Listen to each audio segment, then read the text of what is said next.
Hello class 9th, how are you guys. तो कैसे हैं हमारे प्यारे बच्चे। तो आज हम लोग बात करने वाले हैं is matter in our surrounding is pure और नॉट। तो बेसिकली हमारे सराउंड में हम लोगों ने जो मैटर थी उसकी physical properties if you remember chapter number 1 में कवर अप कर ली है। और अगर आप लोगों को याद नहीं है कि मैम चैप्टर नंबर 1 में क्या पढ़ा था तो गाइस क्विक रिवीजन कर लीजिएगा जल्दी से जा करके।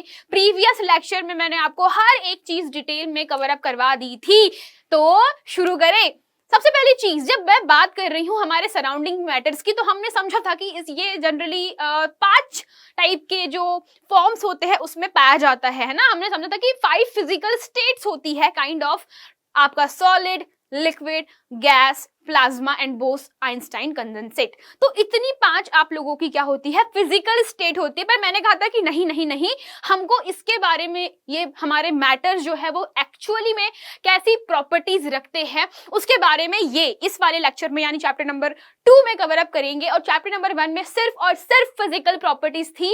और फिजिकल प्रॉपर्टीज यानी कि जो हमें ऊपर ऊपर से दिखाई पड़ता है, और केमिकल मतलब कि हमारे अंदर क्या है, कैसे सब चीजें फंक्शनिंग कर रही है, दैट्स ऑल। और मैंने आप लोगों को वहां पे एक चीज बताई थी कि जैसे हमारे लाइफ में लव होता है, तो लव कैसे होता है, हमारे माइंड में केमिकल्स होते हैं और वो केमिकल्स हमें क्या करते हैं, बताते हैं कि आपको किसी पर्सन से लगाव हो रहा है, आपको चॉकलेट्स पसंद है, स्वीट्स पसंद है, आपके जीभ में टेस्ट आता है। तो ये सभी चीजें कहीं ना कहीं केमिकली हमारे दिमाग में चल रही होती है। आप एक बार गुलाब जामुन खाते हो ना, तो आपके दिमाग में जो केमिकल्स होते हैं वो उसका टेस्ट याद रखते हैं। और फिर जब अगली बार आप कोई खाने की चीज सेम देखते हो तो फिर आपको लगता है कि यार नहीं, मुझे तो खाना है। तो ये क्यों हो रहा है, बिकॉज ऑफ केमिकल्स। तो यार ये होती है केमिकल प्रॉपर्टीज। तो क्लास 9th के हिसाब से ये आपका चैप्टर है और इसमें हमें समझना है सिर्फ और सिर्फ थोड़ी बहुत केमिकल प्रॉपर्टीज। थोड़ा सा टफ चैप्टर तो नहीं है, बट बच्चे अक्सर इस चैप्टर में कंफ्यूज होते हैं। But don't worry about it बच्चा, मैं हूं ना आप लोगों के साथ में। तो चलो शुरू करते हैं आपका ये लेक्चर। तो सबसे पहली चीज जो हमें इस लेक्चर में यानी आप लोगों के इस चैप्टर में कवर अप करनी है वो है कि बेसिकली मैटर क्या है। तो इसके बारे में हम लोगों ने चैप्टर नंबर 1 में पढ़ा था इफ यू रिमेंबर। तो चैप्टर नंबर 1 में काफी डिटेल में जाना था कि मैटर क्या होता है ना। ये बहुत सारे छोटे छोटे टाइनी टाइनी पार्टिकल्स से मिलकर के बना हुआ है और ये पार्टिकल्स इतने टाइनी होते हैं कि हम हमारी आंखों से नहीं देख सकते। फिर क्या समझा था हम लोगों ने कि पार्टिकल्स छोटे होने के बावजूद जो भी सब्सटेंस बनता है, जो भी चीज बन रही है, उसके टाइनी टाइनी पार्टिकल्स के बीच में भी गैप होता है। भले ही मान लो ये पेन है, इस पेन के अंदर आपको गैप दिख रहा है क्या, नहीं, मुझे तो कहीं नहीं दिख रहा। लेकिन साइंस कहता है कि ये बहुत सारे छोटे छोटे टाइनी टाइनी पार्टिकल से बना हुआ है और वो टाइनी टाइनी पार्टिकल्स इतने ज्यादा छोटे हैं ना कि वो हमको दिखाई नहीं पड़ रहे। फिर बोलता है कि उन पार्टिकल्स के बीच में भी गैप है। तो ये चीजें हम लोगों ने फिजिकल प्रॉपर्टीज पढ़ ली थी किसमें, चैप्टर नंबर 1 में। अब हम लोग क्या समझने वाले हैं कि एक्चुअल में जो पार्टिकल्स है वो कैसे हैं। हमें क्या समझना है आज की क्लास में कि एक्चुअल में जो भी हमारा सब्सटेंस बनता है, जो भी मैटर बन रहा है, वो मैटर एक्चुअली में कैसे फॉर्म हो रहा है। कहने का मतलब जैसे आपके आसपास 10 चीजें आप लोग देख रहे हो, पेन है, पेंसिल है, रबर है, कटर है ना, टीवी है, मोबाइल फोन है, आपके कच्छे है, बनियान है, सब कुछ है। तो ये सब चीजें एक्चुअल में कैसे बनी है, क्या एक जैसे पार्टिकल से बनी है, क्या डिफरेंट डिफरेंट पार्टिकल से बनी है, क्या बहुत सारे पार्टिकल्स को अलग अलग तरीके से मिला दिया गया है। तो ये हमारा मेन क्वेश्चन है। तो चलिए इसको समझने की हम कोशिश करते हैं।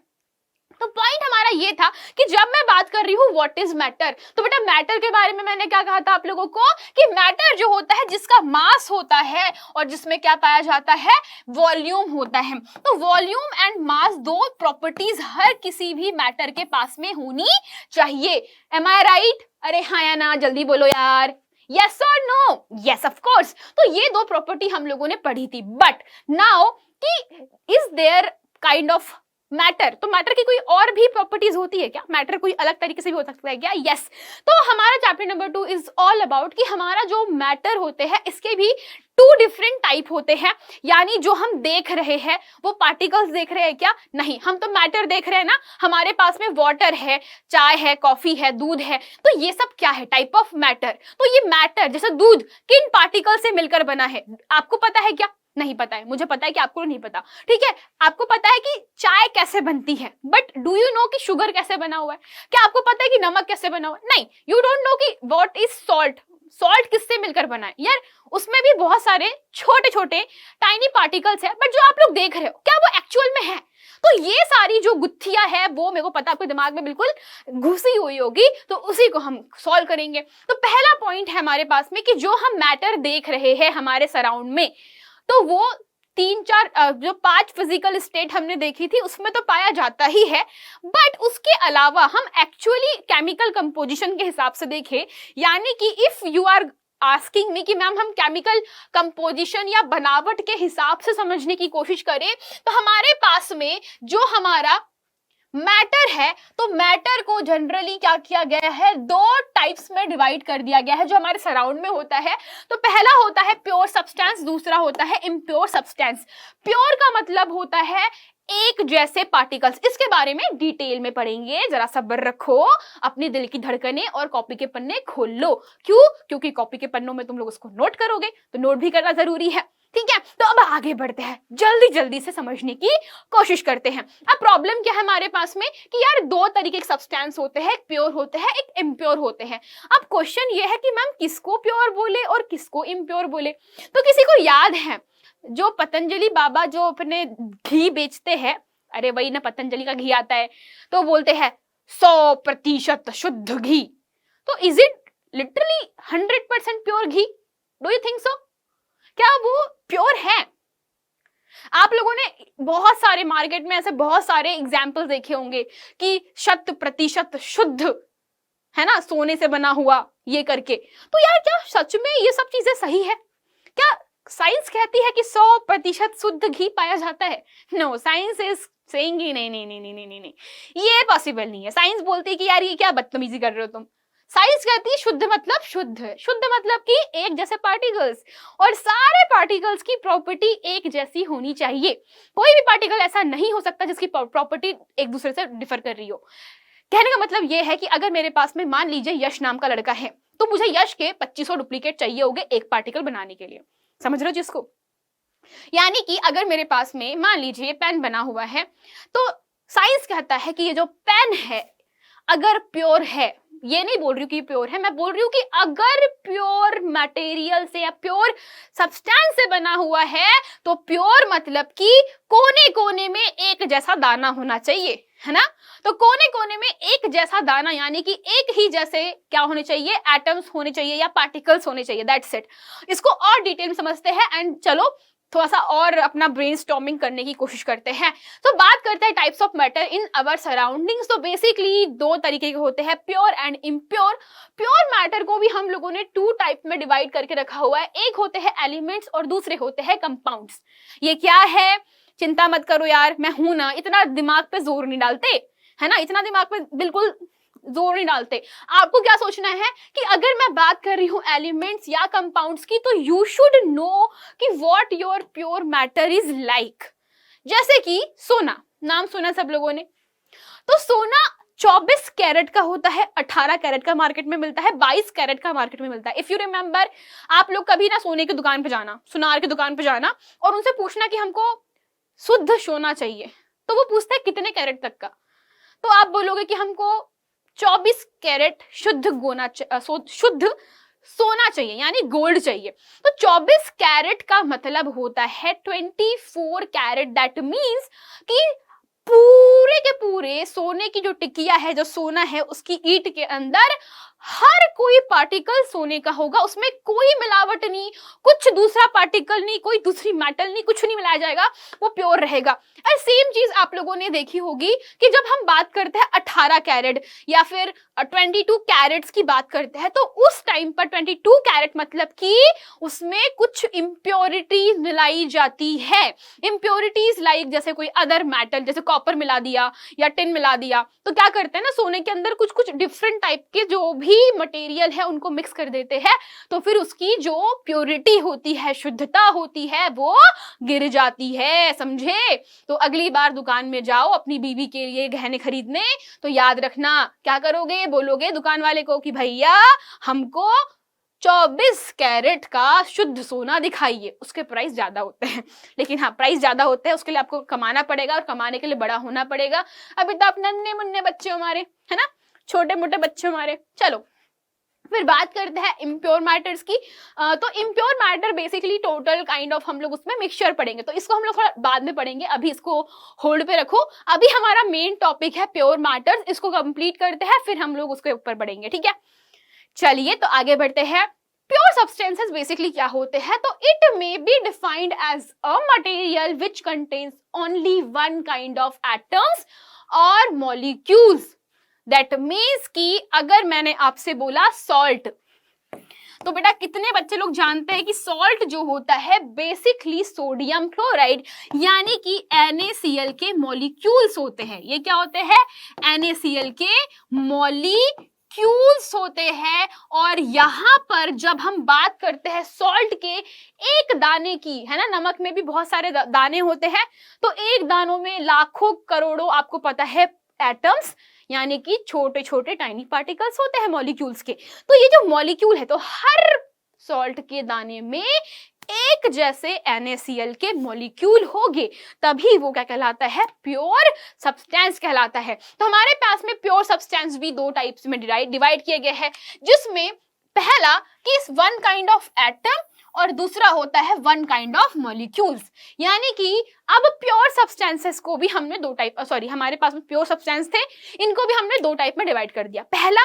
जिसमें एक जैसे एटम्स होते हैं, एटम्स समझ रहे हो ना, एटम्स जो कि पूरे जितने भी पदार्थ है, जितने मैटर है हमारे आसपास में, उसका सबसे टाइनी पार्टिकल कहलाता है मैटर, या हम एटम, या हम इसको ऐसे भी बोल सकते हो कि मान लो हमारे पास में बहुत सारे जमाने भर के बहुत सारी चीजें हैं। एग्जाम्पल के लिए मैं बात कर रही हूँ नाइट्रोजन, ऑक्सीजन, सोना, चांदी, लोहा, सोडियम, पोटेशियम, ये सब क्या है, दीज आर एटम्स। तो इनके क्या होते हैं बेटा, ये क्या हमारे पास में, ये जनरली एलिमेंट्स कहलाते हैं। इनके बारे में हम लोग डिटेल में पढ़ेंगे, डोंट वरी अबाउट इट, ठीक है। मेरी जबान थोड़ी सी स्लिप हो जा रही है बार बार, बट चिंता मत करो, अपन उसको भी कवर अप करेंगे। तो हम बात कर रहे हैं किसकी, एलिमेंट्स की। तो एलिमेंट्स जो होते हैं वो वन काइंड ऑफ एटम से मिलकर बनते हैं। मॉलिक्यूल्स होते हैं जो कि एक टाइप, मतलब बेसिकली जो कंपाउंड्स होते हैं वो एक टाइप के मॉलिक्यूल से मिलकर बनते हैं। इनको भी समझेंगे डिटेल में, डोंट वरी अबाउट इट, चिंता मत करो यार, मैं हूं ना तुम्हारे साथ में, तो इतना क्या घबराते हो तुम लोग। घबराना नहीं है यार, हमको बस गले लगाना है, जो भी हम लोग पढ़ रहे हैं उसको क्या करना है, हमको गले लगाना है। तो हम बात कर रहे हैं किसकी, अब एलिमेंट्स की। तो एलिमेंट्स क्या होते हैं, elements one kind of atom, यानी कि हम लोग बोल सकते हैं कि एक जैसे एटम्स। तो ये एटम्स का ग्रुप होता है ना। तो ये किसका ग्रुप है बच्चा, ये है ग्रुप ऑफ एटम्स, ये बोल सकते हैं हम लोग, this is the group of same kind of atoms, ठीक है। तो इसे हम लोग क्या बोलेंगे, group of same kind of atoms, तो उसको हम लोग क्या बोलते हैं, एलिमेंट्स बोलते हैं। देन व्हाट अबाउट कंपाउंड्स, तो कंपाउंड जो होते हैं वो एक टाइप के सेम काइंड ऑफ मॉलिक्यूल्स का ग्रुप होता है। तो कंपाउंड्स क्या होता है हमारे पास में बेसिकली, तो मॉलिक्यूल्स बनाने पड़ते हैं। तो मॉलिक्यूल्स क्या होता है, सब लोग ध्यान से सुनना, मॉलिक्यूल्स का मतलब होता है जब दो डिफरेंट टाइप के या सेम टाइप के मैटर, सब लोग ध्यान से सुनना, हमने बोला कि जब मेरे पास में मान लीजिए ये Na का एटम है, ये Na मतलब क्या है, सोडियम है, और यहां पर मेरे पास में क्लोरीन जो है वो दूसरा एटम है, तो इन दोनों को जब जोड़ दिया जाता है तो हमें वन काइंड ऑफ क्या मिलता है, ये हमें वन काइंड ऑफ मॉलिक्यूल मिलता है, ठीक है। हमें क्या मिल रहा है, ये वन काइंड ऑफ मॉलिक्यूल मिलता है। Okay, so this is your molecule. यहां तक समझ में आया सबको चीजें। इसे क्या कहते हैं, इसे कहते हैं हम लोग मॉलिक्यूल। इसमें किसी को शक, परेशानी, दिक्कत, अरे बोल दो भाई, बोल दो, जबान सबके पास में है ना, जीभ है, सब बोल सकते हो, बोलो। कुछ भी इशू है जस्ट कमेंट सेक्शन में क्या लिख देना, अपना जो भी डाउट है, put every kind of doubt in your comment section, ताकि हम लोग इसको आगे भी कवर अप कर सके। यस, हाँ या ना, जल्दी बोलो। तो यहां तक सबको समझ में आ गया, what are elements, what are compounds तक के। तो देखो एलिमेंट्स और कंपाउंड्स के बारे में और पढ़ेंगे हम लोग, जब जैसे जैसे हम लोग प्योर मैटर के बारे में डिटेल में पढ़ेंगे, वैसे वैसे आपको चीजें और क्लैरिफाई होते चले जाएगी। तो भाई किसी भी चीज को स्पष्ट रूप से सुनने के लिए क्या करोगे मेरे बच्चों, कि हम पहले हमारे एनवायरमेंट में आसपास की चीजों को ऑब्जर्व करेंगे। तो मुझे बताइए कि हमारे एटमॉस्फेयर में कितनी टाइप्स की गैसें पाई जाती है, मेजरली बोल रही हूँ, छोटी मोटी नहीं, मैं मेजर गैसेस के बारे में पूछ रही हूँ। तो मेजर गैसेस कौन सी होती है, पहली नाइट्रोजन, दूसरी ऑक्सीजन, तीसरी कार्बन डाइऑक्साइड। तो ये तीन हम लोग बोलते हैं कि मेजर गैस प्रेजेंट है, जिसमें से लगभग 78% नाइट्रोजन, 21% ऑक्सीजन और बची कुची जो 0.33% कार्बन डाइऑक्साइड गैस होती है। एम आई राइट? इतनी कहानी पता सबको। तो कभी आपने नोटिस करा है कि जब भी वी आर राइटिंग नाइट्रोजन तो हम हमेशा N2 लिखते हैं। कभी भी नाइट्रोजन को लिखने के टाइम हम लोग N2 राइट करते हैं, जब भी हम लोग ऑक्सीजन को राइट करते हैं हम लोग O2 राइट करते हैं। तो ये N2O2 गैस के रिप्रेजेंट है। तो बेसिकली ये क्यों लिखते हैं N2O2? क्यों लिखते हैं? क्योंकि ऑक्सीजन का अकेला जो एटम होता है वो फ्रीली घूम नहीं सकता। कहने का मतलब ये है कि मान लो मतलब मेरे पास में कोई मुन्ना नाम का लड़का है, तो मुन्ना अपनी मुन्नी के बिना नहीं रह सकता, तो मुन्ने को मुन्नी चाहिए होती है। तो मुन्ना क्या करता है, अपनी ही जैसी दूसरी मुन्नी के साथ में हमेशा हाथ पकड़ के घूम रहा होता है, तो उसे हम लोग कहते हैं मॉलिक्यूल्स। तो आप लोग देखो यहाँ पे नाइट्रोजन के दो क्या हुए हैं, एटम्स आपस में जुड़ करके क्या बनाते हैं, मॉलिक्यूल्स बनाते हैं। तो इसे हम लोग बोलते हैं कि this is kind of compounds. तो sorry, this is called your molecules. ये क्या आपके पास में मॉलिक्यूल्स और कंपाउंड में थोड़ा डिफरेंस होता है, डोंट वरी अबाउट इट। हम लोग चैप्टर नंबर 3 में मॉलिक्यूल्स के बारे में और डिटेल में पढ़ेंगे। हम लोग मॉलिक्यूल्स के बारे में चैप्टर नंबर 3 में काफी डिटेल में पढ़ेंगे। आपको बस जानना है कि डिफरेंट टाइप के या एक जैसे एटम्स जब कंबाइन हो जाते हैं तो मॉलिक्यूल्स फॉर्म करते हैं। ठीक है, बस इतना याद रखना आपको कि मॉलिक्यूल मतलब कि क्या होता है, जब हमारे पास में एक जैसे या डिफरेंट टाइप के कंपाउंड्स या हम लोग एक जैसे या डिफरेंट टाइप के एटम्स जब आपस में कनेक्ट हो जाते हैं तो इसे हम लोग क्या कहते हैं, मॉलिक्यूल कहते हैं। अब हम थोड़ा आगे बढ़ते हैं, अब जान लेते हैं एटम्स क्या होते हैं।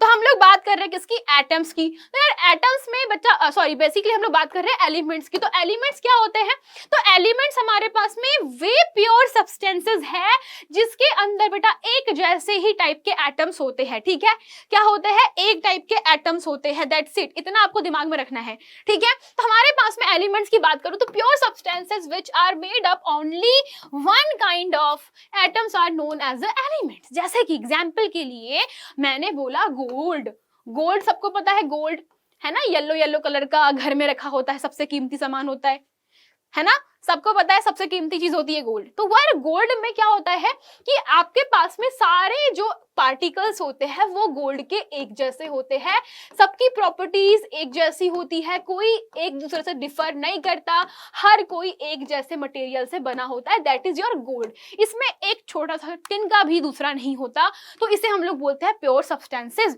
दे can not be split up into two or more simpler substances by any of the usual chemical methods. कहने का मतलब है कि गोल्ड को तुम लोग कितना ही गोल्ड को तुम क्या कर सकते हो, मुझे बताओ। तुम्हारे पास में गोल्ड है, तुम गोल्ड को केमिकली कुछ कुछ करके तुम गोल्ड से सिल्वर में कन्वर्ट कर सकते हो, इज इट पॉसिबल? वरना तो हर लोहा सोने में बदल जाता है। पारस मनी थोड़ी है।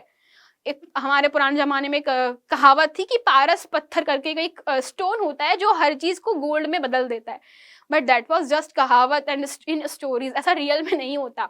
आप किसी भी केमिकल मेथड से या किसी भी टाइप के मेथड से लोहे को गोल्ड में नहीं बदल सकते, है ना। एक बार की बात है, मैंने कहीं पे सुना था कि कोई नेता जो थे, बहुत फेमस नेता थे, तो वो लीडर ने क्या करा था, एक भाषण दे रहा था। तो भाषण में बोल रहा था कि यार हमारे पास में अगर एक ऐसी मशीन बनाई जाए कि जिसमें आलू डालेंगे तो सोना निकलेगा, तो यार वो चीज ना ऐसा पॉसिबल नहीं होता। तो कहने का मतलब यह है कि अगर मेरे पास में एलिमेंट्स होते हैं तो एलिमेंट्स को हम लोग ब्रेक करके किसी अदर टाइप के प्रॉपर्टी के डिफरेंट पार्टिकल्स में चेंज नहीं कर सकते, यानी कि they can not be split up into two or more simpler substances by any of the usual chemical methods. For example, iron, gold, silver, carbon, oxygen, nitrogen, sodium, etc. There are so many type of these things. तो हमारे पास में ये total 118 elements अब तक के खोजे गए। कितने? 118। हिंदी आती है सबको? हमने कितने खोजे गए हैं अब तक साइंटिस्ट लोगों ने? 118 टोटल एलिमेंट्स की खोज करी है, जिसमें से 92 फिजिकली हमको अर्थ में मिल जाते हैं, बाकी बच्चे कुछ जो है वो लैब्स में बना करके टेस्ट करके देखे गए हैं। तो सोचो आप लोग कि हमारे एनवायरनमेंट में कितने, सिर्फ 118 एलिमेंट्स है। तो यार इन 118 एलिमेंट्स के बावजूद हमारी अर्थ पे इतनी चीजें आप लोग देखते हो। सोचो यार, पेड़ पौधे, हम इतने सारे जानवर, इतनी सारे सब्सटेंसेस हम लोग देख रहे हैं, पेन पेंसिल रबर टेबल, इतनी सारी चीजें हम लोग हमारी लाइफ में देख रहे हैं, बट हमें कभी सोचना चाहिए, we never think about it कि हमारी अर्थ पे नंबर ऑफ एलिमेंट्स सिर्फ 118 है। यानी कि ये वो बेसिक एलिमेंट्स है जो किसी अदर एलिमेंट से कंबाइन होकर के कुछ नया प्रोडक्ट बना सकते हैं। उसके बारे में हम लोग केमिकल रिएक्शंस में पढ़ेंगे, don't worry about it. But ये समझ लो कि सिर्फ ये 118 एलिमेंट्स ही है जो कि पूरे पृथ्वी के ऊपर, पूरी अर्थ के ऊपर हर एक चीज को बनाए रखे हैं। ठीक है, दैट्स इट। इतना दिमाग में घुस गया सबके? आगे बढ़ते हैं। तो एलिमेंट्स को भी 3 टाइप में डिवाइड किया बेसिकली। तो पहले होते हैं metals, for example iron, copper, gold, sodium, silver, mercury, इनको हम लोग मेटल्स बोलते हैं। फिर होती है नॉन मेटल्स। तो नॉन मेटल जो है for example like carbon, oxygen, sulphur, nitrogen, oxygen, sorry hydrogen, 2 बार रिपीट हो गई। तो these are your non metals. तो मेटल्स कौन सी है, नॉन मेटल्स कौन सी है, और फिर आती है आपके पास में मेटेलॉइड्स। तो ये 3 स्टेजेस है जहां पर हमने एलिमेंट को डिवाइड करके रखा हुआ है। अब प्रॉब्लम क्या होती है, बच्चे लोग मुझसे ये क्वेश्चन पूछते हैं कि मैम हम मेटल्स को कैसे आइडेंटिफाई करें, या मैम हम जो नॉन मेटल्स है उसको कैसे आइडेंटिफाई करें, या फिर जो मेटेलॉइड्स होते हैं इनको कैसे पहचाने। तो उसके लिए सबसे पहला रूल है आपके पास में, जो मेटल्स होती है उनकी कुछ प्रॉपर्टीज होती है। तो ये बोलते हैं फिजिकल प्रॉपर्टी, यानी कि जो हम लोग ऊपर से देखकर पहचान सकते हैं। हमने देखा ओहो ये तो मेटल जा रहा है, बड़ा चमकीला है। देखो पहला है कि मेटल आर लस्ट्रस, यानी कि शाइन करते हैं। तो बोले अरे बड़ा ही चमकीला चमकीला से, जरूर ये मेटल होगा। दूसरी चीज, they conduct heat and electricity. Metals are very good conductor. आपने कभी इमेजिन किया है कि हम लोग कभी भी सोने के, चांदी के, लोहे के तार प्रयोग करते हैं, एल्यूमिनियम के तार प्रयोग करते हैं इलेक्ट्रिसिटी के लिए, पर हमने कभी भी ऑक्सीजन, सल्फर, फास्फोरस का यूज किया है? हम लोग खाना बनाते हैं एल्यूमिनियम के बर्तन में, लोहे के बर्तन में, है ना। लेकिन क्या किसी ने कभी ऑक्सीजन से ऑक्सीजन के बर्तन बनाए? किसी ने, इतनी सारी नाइट्रोजन हमारे एटमॉस्फेयर में है, क्या किसी ने नाइट्रोजन के बर्तन बनाए? नहीं, we never did that. Nitrogen conduct ही नहीं करती इलेक्ट्रिसिटी। अरे करती है क्या? नहीं करती। तो नाइट्रोजन इलेक्ट्रिसिटी कंडक्ट ही नहीं करती, तो हम लोग क्यों उसको बर्तन बनाएंगे? नहीं बना सकते। तो बर्तन हम किसी मेटल के ही बनाते हैं। कॉपर के बर्तन देखे होंगे, एल्यूमिनियम के देखे आप लोगों ने, आपने बेटा गोल्ड के देखे हुए, आपने सिल्वर के देखे हुए हैं, आपने जिंक के मेटल देखे हुए। तो ये सब क्या है? तो हमने जनरली उन्हीं चीजों के लाइक बर्तन देखे हैं जो कि बहुत अच्छे से कंडक्ट कर सकते हैं हीट या इलेक्ट्रिसिटी। तो इलेक्ट्रिसिटी के गुड कंडक्टर होते हैं आपके पास सिल्वर हो गया and gold, they are very good conductor of electricity. ठीक है, तो हम लोगों ने क्या सीखा? हम लोगों ने सीखा कि मेटल चमकीली सी होती है, बड़ी सुंदर दिखती चमकने में, फिर इलेक्ट्रिसिटी फुल फ्लो कर सकती है। ठीक है, और सबसे इंपॉर्टेंट चीज, all metals are malleable and ductile. कहने का मतलब ये है कि मेटल्स को तुम खींच तान कर सकते हो, इसके तुम लंबे लंबे तार बना सकते हो। डक्टाइल मतलब कि ये वो प्रॉपर्टी है जहां पर आप क्या कर सकते हो, उसके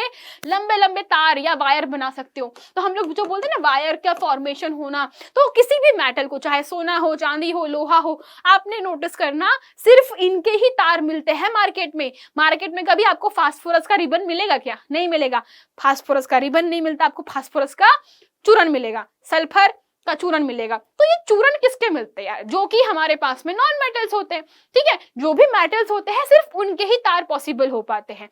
दूसरी चीज, जो आपके पास में मिलाइबल का मतलब क्या होता है?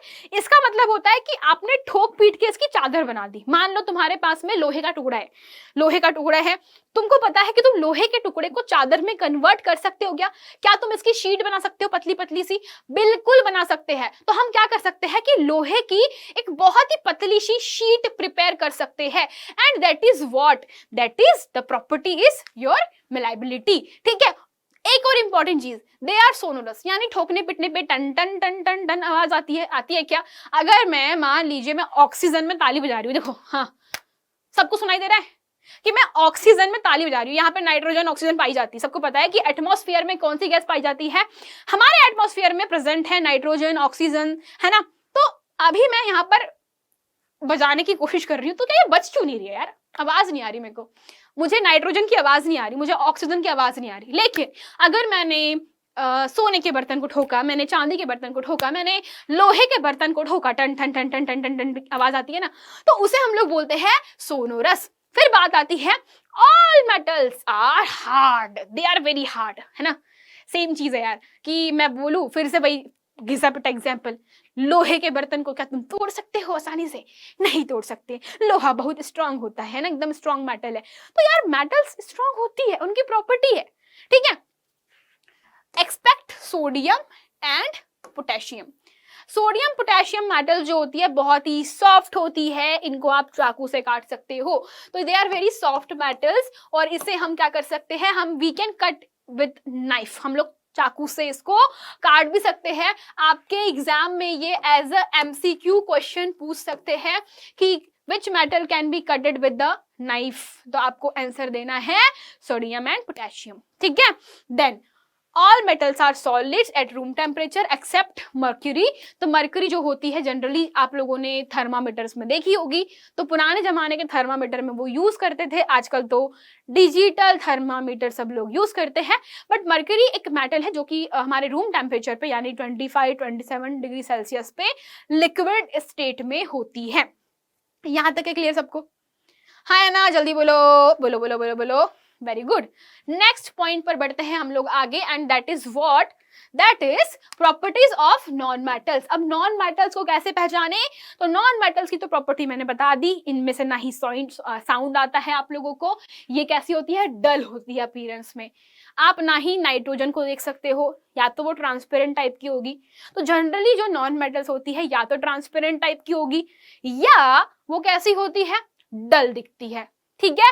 दूसरी, they are poor conductors of heat and electricity, जो कि मैं ऑलरेडी आपको बता चुकी हूं कि यार अगर वो गुड कंडक्टर होते तो सोचो कि जो बादल से बिजली कड़कती है वो सीधे हमारे सर पे गिरती और हम सब मर जाते। पर ऐसा होता है क्या? कड़कती हुई बिजली से हम कभी मरे हैं? नहीं, भगवान ने हमें कभी ऐसा नहीं बनाया। भगवान बोलते हैं नहीं यार तुम लोग जी लो, है ना, तुम लोग तुच्छ प्राणी हो, तुम्हारे में तो जीवन दे दिया मैंने, जी लो तुम्हारी जिंदगी।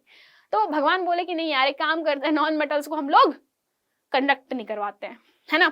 और आपको बता दो एक बड़ी ताज्जुब की बात है, आपको जान के बड़ी हैरानी होगी बेटा कि हम ये नॉन मेटल्स के कारण ही जिंदा है। कहीं ना कहीं 80 से 90% हम लोग डिपेंडेंट है टोटली नॉन मेटल्स के ऊपर, और हम सभी नॉन मेटल्स मतलब कह सकते हो कि उनसे ही मिलकर बने हुए हैं। तो 80-19% हमारे बॉडी का जो पार्ट होता है वो नॉन मेटल्स के साथ में मिलकर बना हुआ है। अदरवाइज मेटल्स का बहुत कम योगदान होता है हमारी बॉडी को बनाने में। तुम सोच लो, फिर तुम सोचो, तुम लोग सोचो कि हमारी जो बॉडी होती है वो कितनी ज्यादा स्पेशल है ना। नॉन मेटल ना ही कंडक्ट करती है हीट का, लेकिन हमारी बॉडी कंडक्ट करती है। वो क्यों करती है? Because of iron. यानी कि सोचो कि मेटल के जस्ट टाइनी पार्ट से आयरन हमारी बॉडी में बहुत कम होता है, ज्यादा नहीं होता है, ठीक है, बहुत कम। हमारी पूरी बॉडी के रिस्पेक्ट में आयरन बहुत ही छोटा सा, बहुत छोटा, मतलब थोड़ा ज्यादा पार्ट नहीं होता आयरन का। और वो आयरन जो है वो क्या करता है, वो इलेक्ट्रिसिटी फ्लो करवा देता है। तुम लोग सोचो कि कितना अच्छे से बनाने वाले ने क्या चीज बनाई है ना। सोचो यार हम लोगों को बनाने वाले ने क्या दिमाग लगा के बनाया होगा। Everything is like functioning everything, है ना। चलो आगे बढ़ते हैं। हाँ, यहाँ पे एक चीज बोल रही है, एक्सेप्शन है भाई हमारे पास में। एक्सेप्शन क्या है कि डायमंड जो है वो बहुत ज्यादा हार्ड मटेरियल होता है and it is a good conductor of heat. Yes, diamond जो है हीट का बहुत बेस्ट कंडक्टर होता है, और ग्रेफाइट जो होता है वो इलेक्ट्रिसिटी का गुड कंडक्टर होता है, ठीक है। तो आप लोग देखना, जो आपकी जो पेंसिल की जो लीड होती है, तो हम लोग पेंसिल के अंदर एक काले रंग की लीड से लिखते हैं, तो वो बेसिकली ग्रे कलर की जो लीड है वो ग्रेफाइट की होती है। और ग्रेफाइट जो है वो बहुत ही ज्यादा सॉफ्ट सा एक टाइप का सब्सटेंस होता है, और यहाँ पे ये इलेक्ट्रिसिटी को क्या कर सकता है, कंडक्ट कर सकता है। तो कई बार आप लोगों को अभी जैसे आप क्लास 10th में जाओगे तो 10th में एक टॉपिक आप लोग पढ़ोगे जहां पर आपको पढ़ना पड़ेगा कि हाउ ग्रेफाइट फ्लोज इलेक्ट्रिसिटी। तो खैर वो क्लास 10th की बात है, तो हम लोग 10th के लिए छोड़ देते हैं, अभी 9th के लिए पढ़ लेते हैं, ठीक है। दे आर नाइदर मिलायबल और नॉट डक्टाइल, जो कि बहुत ही ऑब्वियस चीज है। They are generally soft except diamond, ठीक है, and diamond is the naturally hard substance अब तक के found. They may be solids, liquid, gases at room temperature. तो आपके पास में जो room temperature के ऊपर कैसे हो सकते हैं, वो solid भी हो सकता है, liquid भी हो सकता है, गैस भी हो सकते हैं. That are the basic things, ठीक है। तो नॉन मेटल तक क्लियर सबको। तो मेटल्स जो कि शाइन करते हैं, थोड़े हार्ड होते हैं, जिनको आप ठोक पीट के चादर यानी शीट में बदल सकते हो, है ना।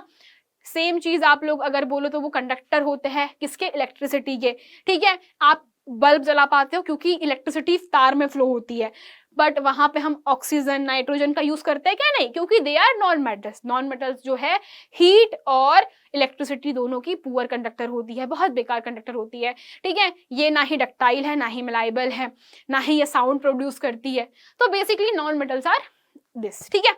चलो अब बढ़ते हैं मेटलॉइड्स। अब मेटलॉइड्स जो बहुत इंपॉर्टेंट चीज है जानना, तो ये बेटा हमारे मेटल्स और नॉन मेटल्स के बीच वाले होते हैं। ना ही ये मेटल्स है, ना ही ये नॉन मेटल्स है, ये बीच वाले हैं। कहने का मतलब ये है कि मेटलॉइड्स का use as a metal, as a non metal किया जा सकता है। They are called basically semiconductors. आप लोग क्लास 12th में पढ़ोगे, बट आपको बता देती हूँ कि कुछ मेटलॉइड्स का यूज किया जाता है सेमीकंडक्टर बनाने के लिए। What are they? ये बेसिकली जो आपके मोबाइल फोन्स होते हैं ना, you never think about it कि मोबाइल फोन्स मेटल से बना है, नॉन मेटल से बना है।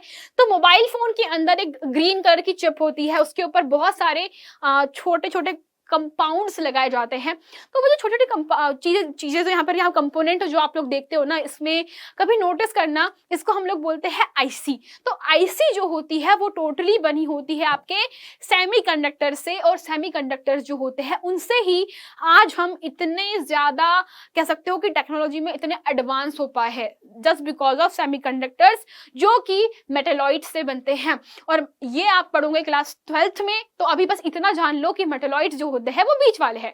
ये कभी कभी एज अ मेटल बिहेव करते हैं और कभी कभी as a non metal behave कर सकते हैं। दोनों ही प्रॉपर्टीज रखते हैं अपने पास में। तो the elements that have properties intermediate between those of metals and non metals are called metalloids, ठीक है। चलो अब थोड़ा आगे बढ़ते हैं। अब बात करते हैं आपके मेन हीरो की। नाउ हमने एलिमेंट्स पढ़ लिया, अब बात करते हैं कंपाउंड्स की। कंपाउंड्स क्या होते हैं बच्चा? कंपाउंड्स जो होते हैं वो मॉलिक्यूल्स के साथ में बनते हैं। कंपाउंड क्या होते हैं? मॉलिक्यूल से मिलकर के बनते हैं। सो बेसिकली एक जैसे मॉलिक्यूल वालों को हम कंपाउंड बोलते हैं। तो it is a form of matter formed by combining two or more elements in a definite ratio by mass. Important point. ये क्या है बच्चा? ये बड़ा इंपॉर्टेंट पॉइंट है। ये मतलब क्या है, इसका कहने का मतलब क्या है, सब लोग ध्यान से सुनना। कंपाउंड बोले तो आपके पास में क्या होता है कि मैंने आपको बोला कि यार एक जैसे एटम वाले एलिमेंट्स होते हैं, और वो कितने हैं?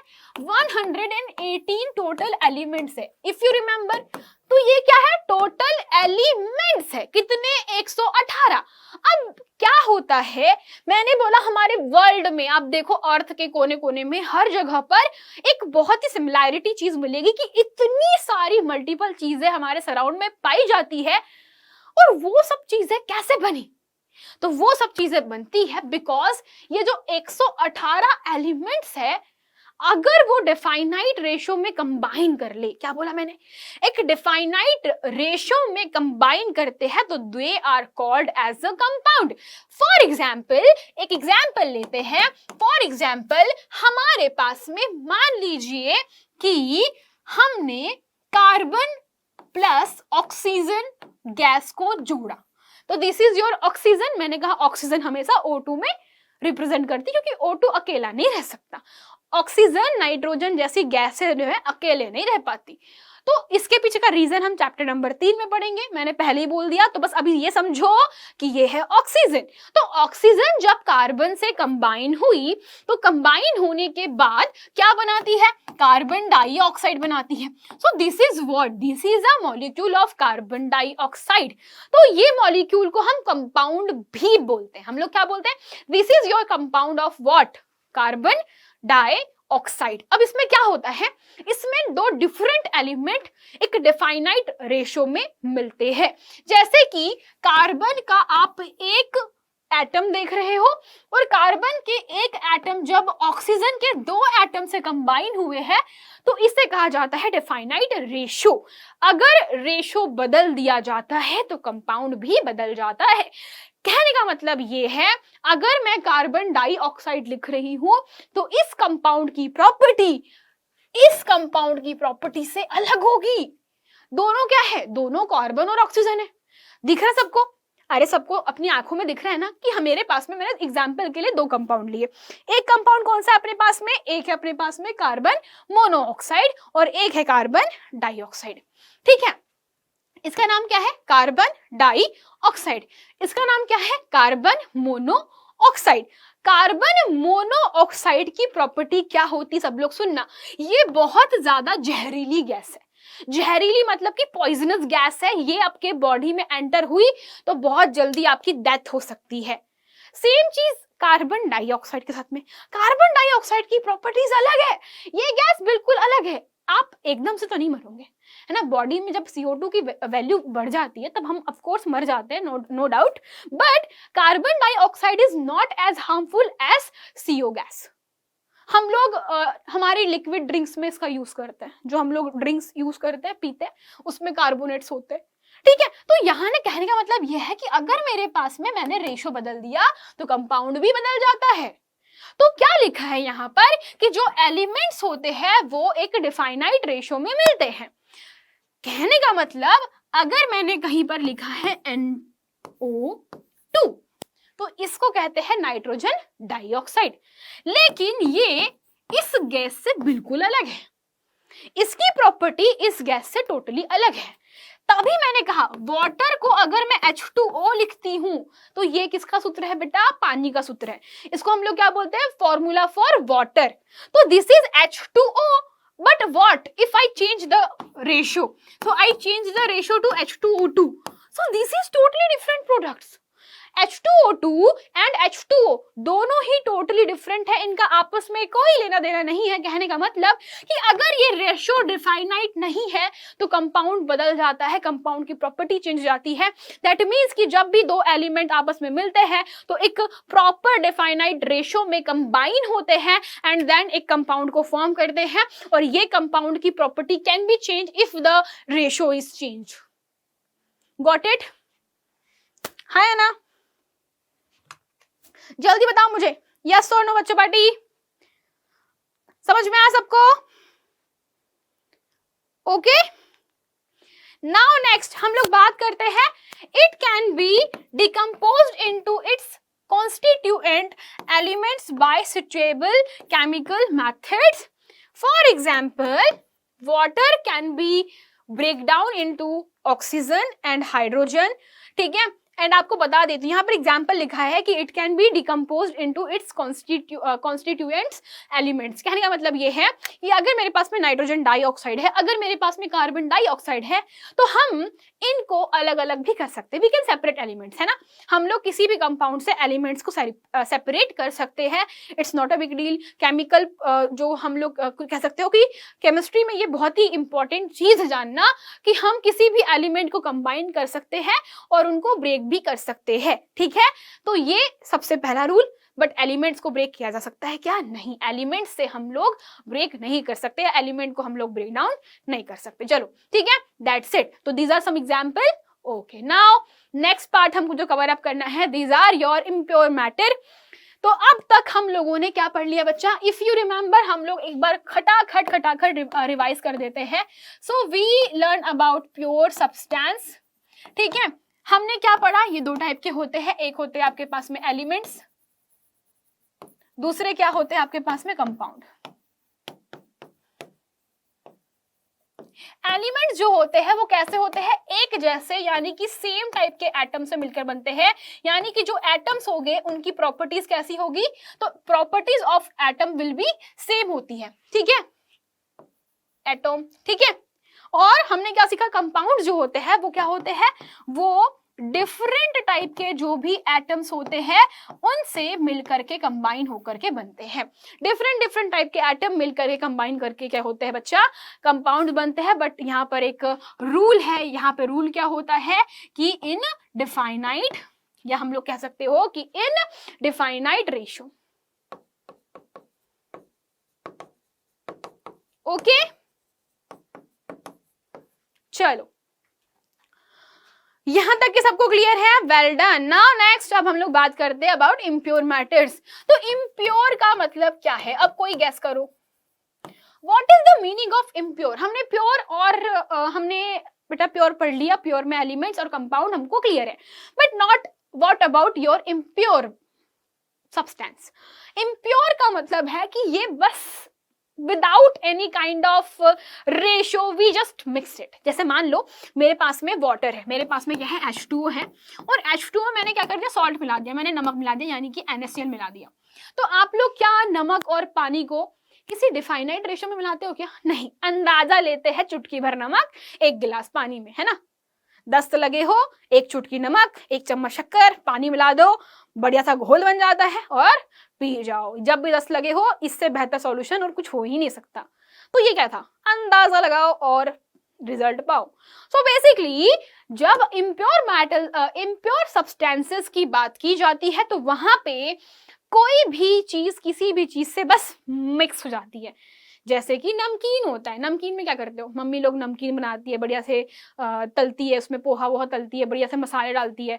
तो क्या मसाले गिन के डालती है कि नहीं, मुझे मसालों का 10 ग्राम यूज करना है, कितने के लिए, 2 किलो के लिए? ऐसा कोई नहीं करता, अंदाजा लेते हैं, छिड़क दिया, है ना। तो that is what, this is kind of mixture. Mixture में कोई डिफाइनाइट कंपोजिशन नहीं, कुछ नहीं, मिक्सचर बस मिला दिया, ठीक है। तो अब मिला दिया मतलब कि, तो impure matter can be defined as, it may be defined as the material which contains only one kind of atoms or molecule, it is also named as mixture. बेटा ये कुछ गलत लिखा हुआ है, ठीक है, ठीक है। तो बेसिकली मिक्सचर की जो डेफिनेशन है थोड़ी सी रॉन्ग लिखी हुई है यहाँ पे।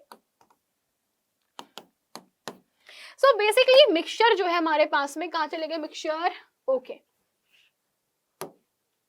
तो यहाँ पे बच्चा हमारे पास में जो इम्प्योर मैटर्स की जो डेफिनेशन है थोड़ी सी रॉन्ग लिखी हुई है, इसको हम लोग आगे समझने की कोशिश करते हैं। तो दिस इज योर मिक्सचर। तो मिक्सचर क्या होता है, it is a material which contains 2 or more different kinds of particles, atoms or molecules which do not react chemically but are physically mixed together in any proportion. The proportion should not be exact as we find it in your compounds, है ना। अब हमारे पास में बस एक चीज हमको याद रखनी है, that the one thing is कि 118 एलिमेंट्स है, बस ये चीज क्लियर है तो आपको कभी कोई टाइप की प्रॉब्लम नहीं होगी। आपको पता है कि जो प्योर सब्सटेंसेस होते हैं ना, उनको जब हम लोग डेफिनाइट रेशो में मतलब हम लोग बस मिक्स कर देते हैं प्योर सब्सटेंसेस को एक दूसरे के साथ में, तब हमें मिक्सचर मिल जाता है। एग्जाम्पल के लिए वाटर में सॉल्ट मिला दिया, तो आप लोग देखो वाटर क्या होता है, H2O होता है। तो H2O क्या है, H2O तो एक कंपाउंड है ना। ये क्या है, ये तो एक कंपाउंड है। What about NaCl? तो NaCl भी एक कंपाउंड है। दोनों क्या है, दोनों प्योर सब्सटेंस है ना। H2O अपने आप में प्योर है, NaCl यानी कि नमक अपने आप में प्योर होता है। तो जो टेबल सॉल्ट और ये जो H2O है, दोनों कैसे है, प्योर सब्सटेंसेस है। But what happens if we mixed it together, it will going to form a mixture. कहने का मतलब ये है कि जब भी हम प्योर सब्सटेंसेस को आपस में जस्ट मिला देते हैं, just without any kind of definite ratio, just हमने लिया और मिक्स कर दिया, तो वो क्या होगा, आपके पास में मिक्सचर को फॉर्म करता है। तो ये वही कहने का बात कर रहा है हमारे पास में कि 2 or more different kinds of particles, different kind of substance, कुछ भी जो है हमारे पास में which do not react chemically. Yes, the important point is they do not react chemically. Yes, कि केमिकली रिएक्ट नहीं करना चाहिए, एंड बस हम लोग क्या कर रहे हैं, फिजिकली इसको मिक्स कर देते हैं। जैसे कि नमक में हम लोगों ने पानी में हम लोगों ने नमक मिला दिया, पानी में हम लोगों ने शक्कर मिला दी, है ना। हम लोग जो खाना बनाते हैं, जैसे कि आप सब्जी रोटी खाते हो, तो रोटी क्या है, बेसिकली वाटर एंड आटा। तो ये सब क्या है, this is your mixture. Same चीज अगर आप लोग सब्जी बना रहे हो, तो सब्जी में क्या डलता है, सब्जी में तेल मसाले सब कुछ डलता है, तो वो क्या है, वो केमिकली रिएक्ट करते हैं क्या, नहीं, they are just mixing together, है ना, वो टेस्ट बढ़ा रहे हैं खाने का। तो ये चीजें आप लोगों की कहलाती है मिक्सचर। अब मिक्सचर को हम लोग कैसे डिफरेंट डिफरेंट जो केमिकली हम लोग देखें, तो मिक्सचर को हम लोगों ने 3 टाइप में डिवाइड करके रखा हुआ है। पहला हमारे पास में होता है ट्रू सॉल्यूशन, दूसरा होता है सस्पेंशन, तीसरा कहलाता है कोलाइड्स। इनको हम लोग 1 बाय 1 पढ़ेंगे। ये बहुत जरूरी है जानना, क्योंकि जब भी आप लोग मिक्सचर पढ़ रहे हो तो आपको इनके बारे में जो भी इंपॉर्टेंट नॉलेज है आपको पते होने चाहिए। तो यार डिफरेंट टाइप के मिक्सचर पढ़ने के पहले एक सबसे इंपॉर्टेंट चीज जो हमारे एग्जाम में अक्सर पूछते हैं, और वो होता है कि मिक्सचर को और किसी कंपाउंड को कैसे डिफरेंशिएट करोगे। This is the important question जो हर किसी एग्जाम में आएगा ही आएगा। तो you should know about this, remember this some points की जहां पे मिक्सचर को किसी भी कंपाउंड से कैसे डिफरेंशिएट करना है। Point number 1, various elements just mix together to form a mixture and no new compound is going to form. समझो इस चीज को कि mixture is just a mixture, कोई नया प्रोडक्ट, मतलब कोई नई चीज नहीं मिल रही हमको, कुछ भी नया नहीं होता। लेकिन जब भी बात करते कंपाउंड की, तो कंपाउंड में जब भी कोई चीज मिक्स होती है ना डिफाइनेट प्रोपोर्शन में, तो हमें कोई न्यू टाइप का केमिकल मिल जाता है। दैट मीन्स कि elements react to form new compounds, ठीक है। दूसरी चीज, मिक्सर हैज वेरियस कंपोजिशन, इसमें कोई फर्क नहीं पड़ता हम लोग किस कंपोजिशन में मिला रहे हैं, बस हम लोग मिक्स कर देते हैं। But for the compounds it should be fixed composition, कोई भी रेशो चेंज नहीं हो सकता। अगर आप लोग मान लीजिए कि आपके पास में 1 ग्राम कार्बन आप लोग ले रहे हो, ठीक है, तो आपको उसके लिए लगभग 16 ग्राम्स की क्या करनी पड़ेगी, आपके पास में 2 ग्राम्स की आपको ऑक्सीजन यूज करनी पड़ेगी। यानी कि जो प्रोपोर्शन है वो कैसा होगा, डिफाइनाइट होगा, इसमें कोई भी चेंजेस नहीं होंगे, ठीक है। यानी कि कार्बन और ऑक्सीजन का मास, एग्जांपल के लिए CO2 फॉर्म होता है, तो CO2 फॉर्म होता है बच्चा, कार्बन का मास होता है 12 ग्राम्स और ऑक्सीजन का होगा यहाँ पे 16 ग्राम एक एटम का, तो 34, ठीक है, 32। तो जब भी हमारे पास में CO2 गैस फॉर्म होता है, ठीक है, तो CO2 गैस फॉर्म होता है जहां पे कार्बन ऑक्सीजन के साथ में रिएक्ट करता है, तो उस टाइम पर एक चीज जो सबसे इंपॉर्टेंट है याद रखना कि यहाँ पे जो ऑक्सीजन होती है उसका एक एटम का मास होता है 16 और 2 एटम्स का 32, तो यहाँ पे CO2 है तो 232, ठीक है। तो 12:32 का जो रेशो है फॉर कार्बन डाइऑक्साइड रहेगा। बट अगर मैं यहाँ पे कंपोजिशन चेंज कर रही हूँ, I am making carbon monoxide, तो यहाँ पे 12:16 का रेशो होगा। These both are totally different. आप इसको कैंसिल आउट कर सकते हो, तो आप लोग पाओगे कि 3:4 का रेशो है और यहाँ पे 3:8 का रेशो है, जो कि टोटली डिफरेंट है ना। दैट मीन्स कि हम लोग अगर कंपोजिशन का रेशो बदल देते हैं तो कोई नया कंपाउंड मिल जाता है, जैसे कि ये, ठीक है। बट अगर मिक्सचर में हम लोग कंपोजिशन चेंज भी कर देते हैं तो फर्क नहीं पड़ता। अब mixture shows the properties of a constituents but properties of a compounds are totally different from those of its constituents। यानी कि अगर मैं आपसे बोलूं हाइड्रोजन और ऑक्सीजन मिल करके H2O फॉर्म करते हैं, तो H2O क्या है बच्चा, H2O यानी कि वाटर, यानी कि पानी। पर हाइड्रोजन क्या है, गैस है, कैसी होती है, हाईली फ्लेमेबल होती है। ऑक्सीजन क्या है, गैस है, ये कैसी होती है, हाईली फ्लेमेबल होती है, ठीक है। हाइड्रोजन जो होता है वो हमारे पास में इसका एटॉमिक मास थोड़ा सा कम होता है, ऑक्सीजन का डिफरेंट होता है। ऑक्सीजन गैस हमारे लाइफ के लिए जरूरी होती है, ठीक है। हाइड्रोजन गैस का यूज फ्यूल में किया जाता है। तो दोनों की प्रॉपर्टीज कैसी है, टोटली अलग है, टोटली डिफरेंट है, दोनों एक दूसरे के लिए है क्या, नहीं। लेकिन जब यहाँ पे कोई नया कंपाउंड मिला है, तो ये जो कंपाउंड है ये क्या है, वाटर है। तो वाटर फॉर्म होता है हाइड्रोजन और ऑक्सीजन से।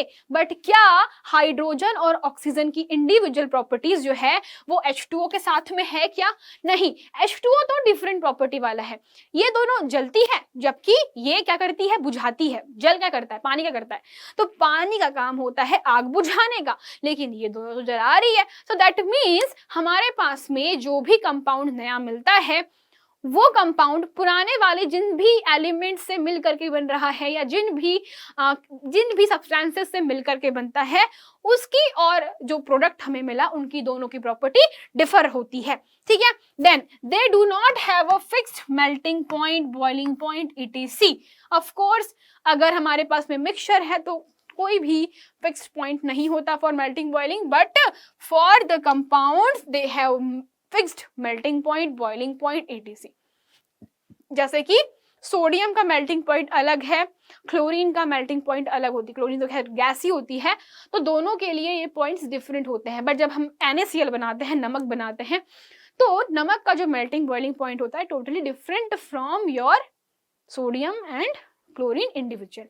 ठीक है, next, The constituents can be separated easily by physical methods. Of course, अगर मेरे पास में मैंने चाय में मान लो कि चाय में नहीं, पानी में मैंने चीनी मिला दिया, पानी में मैंने नमक मिला के रखा हुआ है, तो I can separate it out easily without any kind of special chemicals, है ना। But for compounds we have to use some chemical process to separate it out। ठीक है, चलो थोड़ा आगे बढ़ते हैं। अगर समझो मेरी बात, कंपाउंड्स अगर अभी समझ में नहीं भी आए तो कंपाउंड्स को इतना जोर से मत समझना। कंपाउंड्स हम लोग चैप्टर नंबर 3 में डिटेल में पढ़ेंगे। तो चैप्टर नंबर 2 है इस बेसिकली ऑल अबाउट मिक्सचर्स। तो हम लोग मिक्सचर्स के बारे में बात करते हैं। तो मिक्सचर जो है मैंने आपको बताया कि 3 टाइप के होते हैं, true solution, suspension and colloids. अब ये तीनों क्या है थोड़ा सा ब्रीफ ले लेते हैं। तो ट्रू सॉल्यूशंस बेसिकली क्या होता है, ये एक टाइप का मिक्सचर है, होमोजीनियस मिक्सचर होता है। यानी कि जब मैं बोलती हूँ कि डिफरेंट टाइप ऑफ मिक्सचर्स होते हैं, तो मिक्सचर भी 2 टाइप के होते हैं, होमोजीनियस, हेट्रोजीनियस। ठीक है, तो बेसिकली ट्रू सॉल्यूशन जो होता है वो होमोजीनियस होता है। होमोजीनियस क्या होता है इसके बारे में हम लोग बात करते हैं। ये होता है होमो, ये होता है हेट्रो, और ये भी होता है हेट्रो। तो ये 2 टाइप की आपको चीजें याद रखनी है कि ये होमोजीनियस, हेट्रोजीनियस, हेट्रोजीनियस। तो अब होमोजीनियस, हेट्रोजीनियस क्या होता है इसके बारे में भी हम लोग बात कर लेते हैं पहले। ठीक है, तो सबसे पहले बात करते हैं हमारे पास में कि what is the heterogeneous kind of mixture। तो there are 2 types of mixture, these are first one is homogeneous and heterogeneous। तो homogeneous का मतलब होता है एक जैसे पार्टिकल्स, यानी कि जब भी हम कोई मिक्सचर बनाते हैं तो मिक्सचर ऐसा बनता है कि उसके पार्टिकल्स कैसे होते हैं, बिल्कुल एक जैसे होते हैं, अलाइंड होते हैं एक दूसरे से। एग्जाम्पल के लिए आप सभी लोगों ने पानी के अंदर क्या किया, पानी के अंदर आप लोगों ने क्या कर दिया, सॉल्ट डाला, नमक मिला दिया। तो जब हमने पानी में सॉल्ट मिक्स किया, नमक मिक्स किया, तो क्या होता है, you can easily find out कि हमारे पास में जो वाटर के अंदर सॉल्ट पार्टिकल्स होते हैं वो बहुत ही अच्छे से क्या हो जाते हैं, मिक्स हो जाते हैं। और हमें सॉल्ट पार्टिकल पानी के पार्टिकल से अलग दिखते हैं क्या, नहीं। तो हम लोग इजीली बोल सकते हैं कि ये कैसा होता है सॉल्यूशन, होमोजीनियस सॉल्यूशन होता है या होमोजीनियस मिक्सचर होता है। ठीक है, तो जो भी मिक्सचर जिसमें पार्टिकल बिल्कुल एक जैसे रूप से पूरे के पूरे हमारे पार्टिकल्स आपस में मिल जाते हैं उसे हम लोग होमोजीनियस कहते हैं। होमो का मतलब होता है एक जैसा। ठीक है, तो एक जैसा फैल जाना, मिल जाना, या होमोजीनियस टाइप का मिक्सचर हम लोग उसको बोलेंगे। फिर होता है हेट्रोजीनियस। अब हेट्रो का मतलब क्या होता है, सब कुछ अलग अलग है। इसमें आपके पास में जो भी मिक्सचर बनेगा, जैसे कि नमकीन होता है, जैसे हल्दीराम्स के नमकीन लेकर आओ घर में जो दिवाली पे नमकीन बनता है, आप आसानी से देख सकते हो कि उस नमकीन में मूंगफली होती है, चने की दाल होती है, सेव होती है, पोहा होता है, ठीक है, मिर्ची होती है, मसाला होता है, आप लोग इजीली देख सकते हो। तो दिस इज हेट्रोजीनियस, कि जो कि एक जैसा मिलता है क्या, नहीं। आप एक जैसे मिक्सचर में कभी फाइंड आउट नहीं कर सकते कि कौन कौन सी चीजें मिक्स्ड है ना। पर अगर मैं बात करती हूँ हेट्रोजीनियस, आप हेट्रोजीनियस में इजीली फाइंड आउट कर सकते हैं कि एक्चुअली मिक्सचर किन किन सब्सटेंसेस से मिलकर बना हुआ है। ये 2 मेन डिफरेंसेस है, इनको अब हम लोग थोड़ा सा और एग्जांपल समझने की कोशिश करते हैं। तो होमोजीनियस मिक्सचर जैसे कि कॉफी सॉल्यूशन, अगर मैं बात करती हूँ प्योर कॉफी की, सिर्फ कॉफी है ना, नॉट शुगर वगैरह कुछ भी नहीं, मैं बात कर रही हूँ कि कॉफी का जो पाउडर होता है, जब आप कॉफी को मिक्स कर देते हो तो कॉफी को पानी में मिक्स करने पर आप देखना कि कॉफी का कोई पार्टिकल आपको ना दिखाई नहीं पड़ेगा। बट फॉर सूप, अगर आप सूप बनाते हो तो सूप में आपको हर कोई पार्टिकल आपको दिखेगा कि यार सूप में ना बहुत सारे डिफरेंट टाइप के पार्टिकल्स है। सेम चीज अगर आप कॉर्नफ्लेक्स बनाते हो तो आपको कॉर्न अलग दिखाई पड़ता है, दूध अलग दिखाई पड़ता है। तो दीज आर योर हेट्रोजीनियस, जहाँ पे जो भी मिक्सचर होता है वो बहुत अच्छे से नहीं मिला होता, लेकिन होमोजीनियस में मिला होता है। अब इनमें डिफरेंस भी पूछते हैं एग्जाम के अंदर कि what are the basic difference in homogeneous and heterogeneous. तो all the compounds of the mixture are uniformly mixed, the point is they are uniformly mixed, they are called homogeneous. But for heterogeneous, all the compounds of the mixture are not truly mixed. Actually they are not exactly mixed uniformly.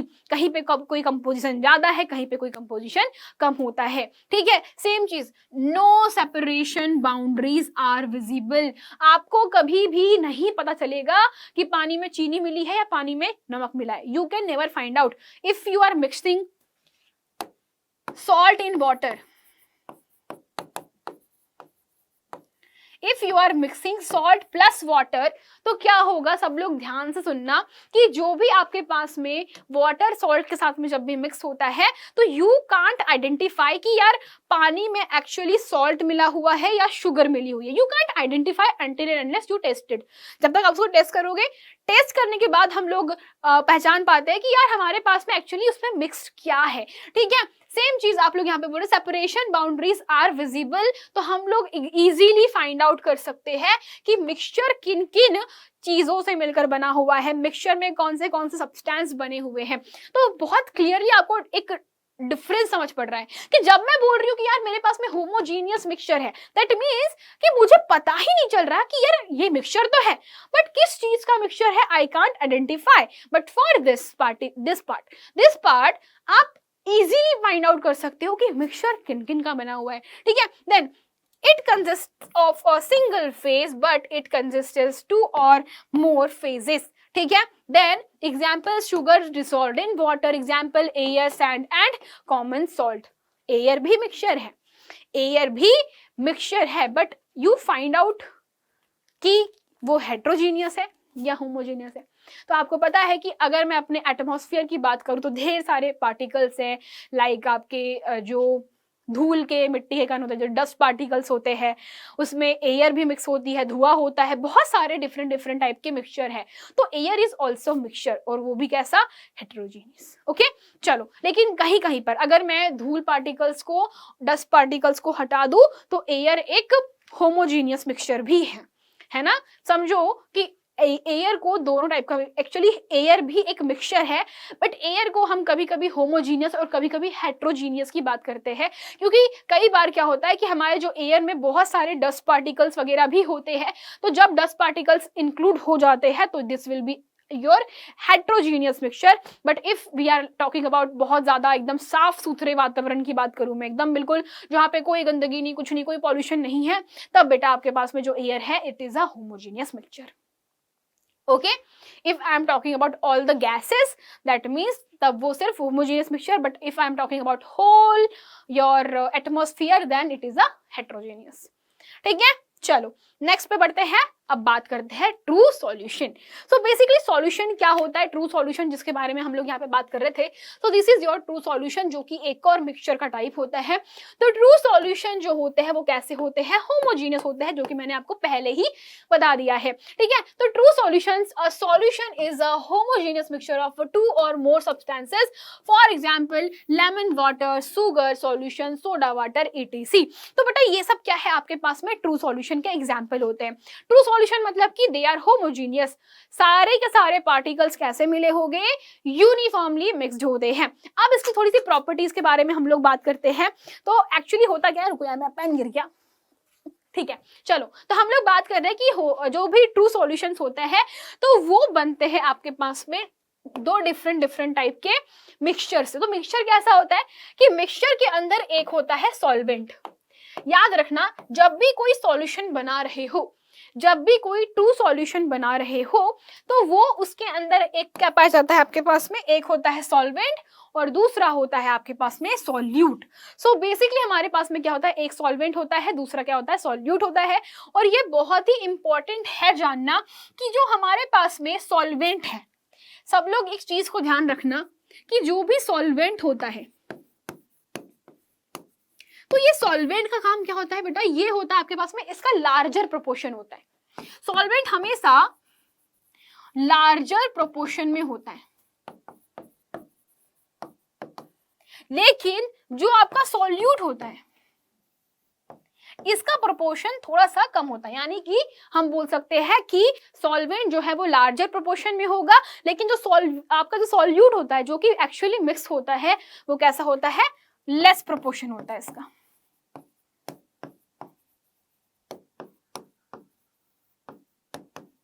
तो होता क्या आप लोगों के पास में कि larger यानी कि बड़ा, लेस यानी कि छोटा।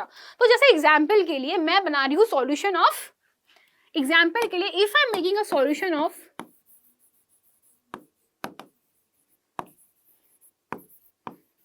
salt plus water.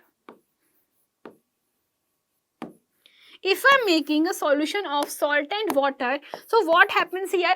सब लोग देखो कि जब मैं solution of salt and water बनाती हूँ तो जब मुझे बताइए कि इसमें solvent कौन होगा, तो everyone will going to say कि solvent जो है वो water होगा and solute जो है वो कौन होगा, salt होगा। salt लिखा है salt। तो सॉल्ट क्या है आपके पास में, सॉल्यूट कहलाता है। सॉल्यूट जिसकी प्रोपोर्शन कम होती है, बहुत लेस क्वांटिटी वाला होता है, तो इसकी क्वांटिटी कैसी होती है, काफी ज्यादा कम होती है, और सॉल्वेंट की ज्यादा होती है। और जब ये दोनों कंबाइन होते हैं तो हमें क्या मिलता है, सॉल्यूशन मिलता है, जो कि ट्रू टाइप का सॉल्यूशन होता है। तो ट्रू सॉल्यूशंस हमेशा याद रखना, एक डेफिनेशन हमेशा याद रखना कि ट्रू सॉल्यूशंस यानी कि वो सॉल्यूशंस जहां पे पूरे पार्टिकल्स यूनिफॉर्मली मिक्स हो जाते हैं, वी कांट गैस की हमारे पास में separation, we don't have any separation boundaries there, तो वी कांट आइडेंटिफाई कि किस किस का मिक्सचर है, बट वी डू नो कि ये मिक्सचर है, ठीक है, that's it. Okay, now next चीज हम लोग को जो कवर अप करनी है वो है कि हमारे पास में जो कंपोनेंट्स ऑफ सॉल्यूशन होते हैं, एक होता है सॉल्वेंट और एक होता है सॉल्यूट। अभी बताया मैंने आपको, सॉल्वेंट क्या होता है, the component of the solution that dissolves the other component in it, and it is usually present in a larger amount, such as component of solution is called the solvent. Example for water, alcohol, you might have heard about tincture solution. Everyone, tincture is the basic solution, जो कि हमारे जो जब हमें घाव हो जाता है ना, हमारे शरीर में कभी चोट लग जाती है, कभी हम घायल हो जाते हैं, तो डॉक्टर एक येलो कलर के सॉल्यूशन को या ब्राउन कलर के सॉल्यूशन को ऐसे हमारे हाथों पे ऐसा लगाता है। जैसे मान लो मेरे हाथ पे यहाँ पर चोट है, घाव लगा है, तो क्या करता है ना, वो उसको साफ कर देता है, और वो एक टिंचर सॉल्यूशन होता है। वो क्या होता है, एक टाइप का टिंचर सॉल्यूशन होता है। और टिंचर सॉल्यूशन जो है वो बेसिकली आयोडीन और आपके अल्कोहल का मिक्सचर होता है। तो आपके पास में टिंचर बेसिकली क्या होता है, अल्कोहल और I2 यानी आयोडीन का कॉम्बिनेशन है, मिक्सचर है। और इस पोजीशन में, इस स्थिति में, इस सिचुएशन में अल्कोहल यूज हो रहा है एज अ सॉल्वेंट, जबकि आयोडीन होती है as a solute. The component of the solution that is dissolved in it, it is called solvent, and it is usually present in a lesser quantity, such as component is called the solute, for example salt, sugar, iodine, etc. Got it? Then next part is properties of a solution. क्या हो सकती है बच्चा, it is a homogeneous mixture, no doubt. Particle size in a solution is less than 1 nanometer in a diameter. ये बहुत ही छोटी quantity होती है। 1 नैनोमीटर मतलब कि 10⁻⁻9 metre, which is very small, बहुत छोटा पार्टिकल है। भाई आप खुद सोचो, अगर मैं बोलती हूँ रेत का दाना, सब लोग सोचो रेत की जो पार्टिकल्स होते हैं, जो रेत हो गया, जो सॉल्ट के पार्टिकल्स होता है, उनका साइज होता है 10⁻⁻4 मीटर्स। आप लोग सोचो वो छोटे हैं, कितने छोटे हैं, और उनकी साइज क्या है, 10⁻⁻4। और मैं ये बोल रही हूँ कि इसके अंदर बहुत सारे आपके एटम्स प्रेजेंट होते हैं। और मैं फिर ये भी बोल रही हूँ कि जो ट्रू सॉल्यूशन के पार्टिकल्स का साइज होता है, they are also very small, and वो है 10⁻⁻9 मीटर, जो कि 1 मीटर का आप भाग लगाइए 1 2 3 4 5 6 7 8 एंड 9। तो सभी लोग इसको कैलकुलेट कीजिए और मुझे बताइए, इफ मेरे पास में ये 1 मीटर की इतनी लंबी स्केल होती है ना, 1 मीटर की लगभग इतनी लंबी कुछ स्केल होती है, तो इस स्केल के कितने पार्टिकल करना है आपको, मतलब कितने पार्ट करना है, 1 2 3 4 5 6 7 8 9 10, यानी कि 10⁻⁹ आपको पार्ट्स करने हैं। लगभग कितने हो गए, 10 करोड़। सोचो कि 10 करोड़ आपको क्या करना है, इसके पार्ट्स करने हैं, तब जाके आपको क्या मिलेगा, तब जाके आपको मिलेगा। ठीक है, सही लिखा है ना मैंने?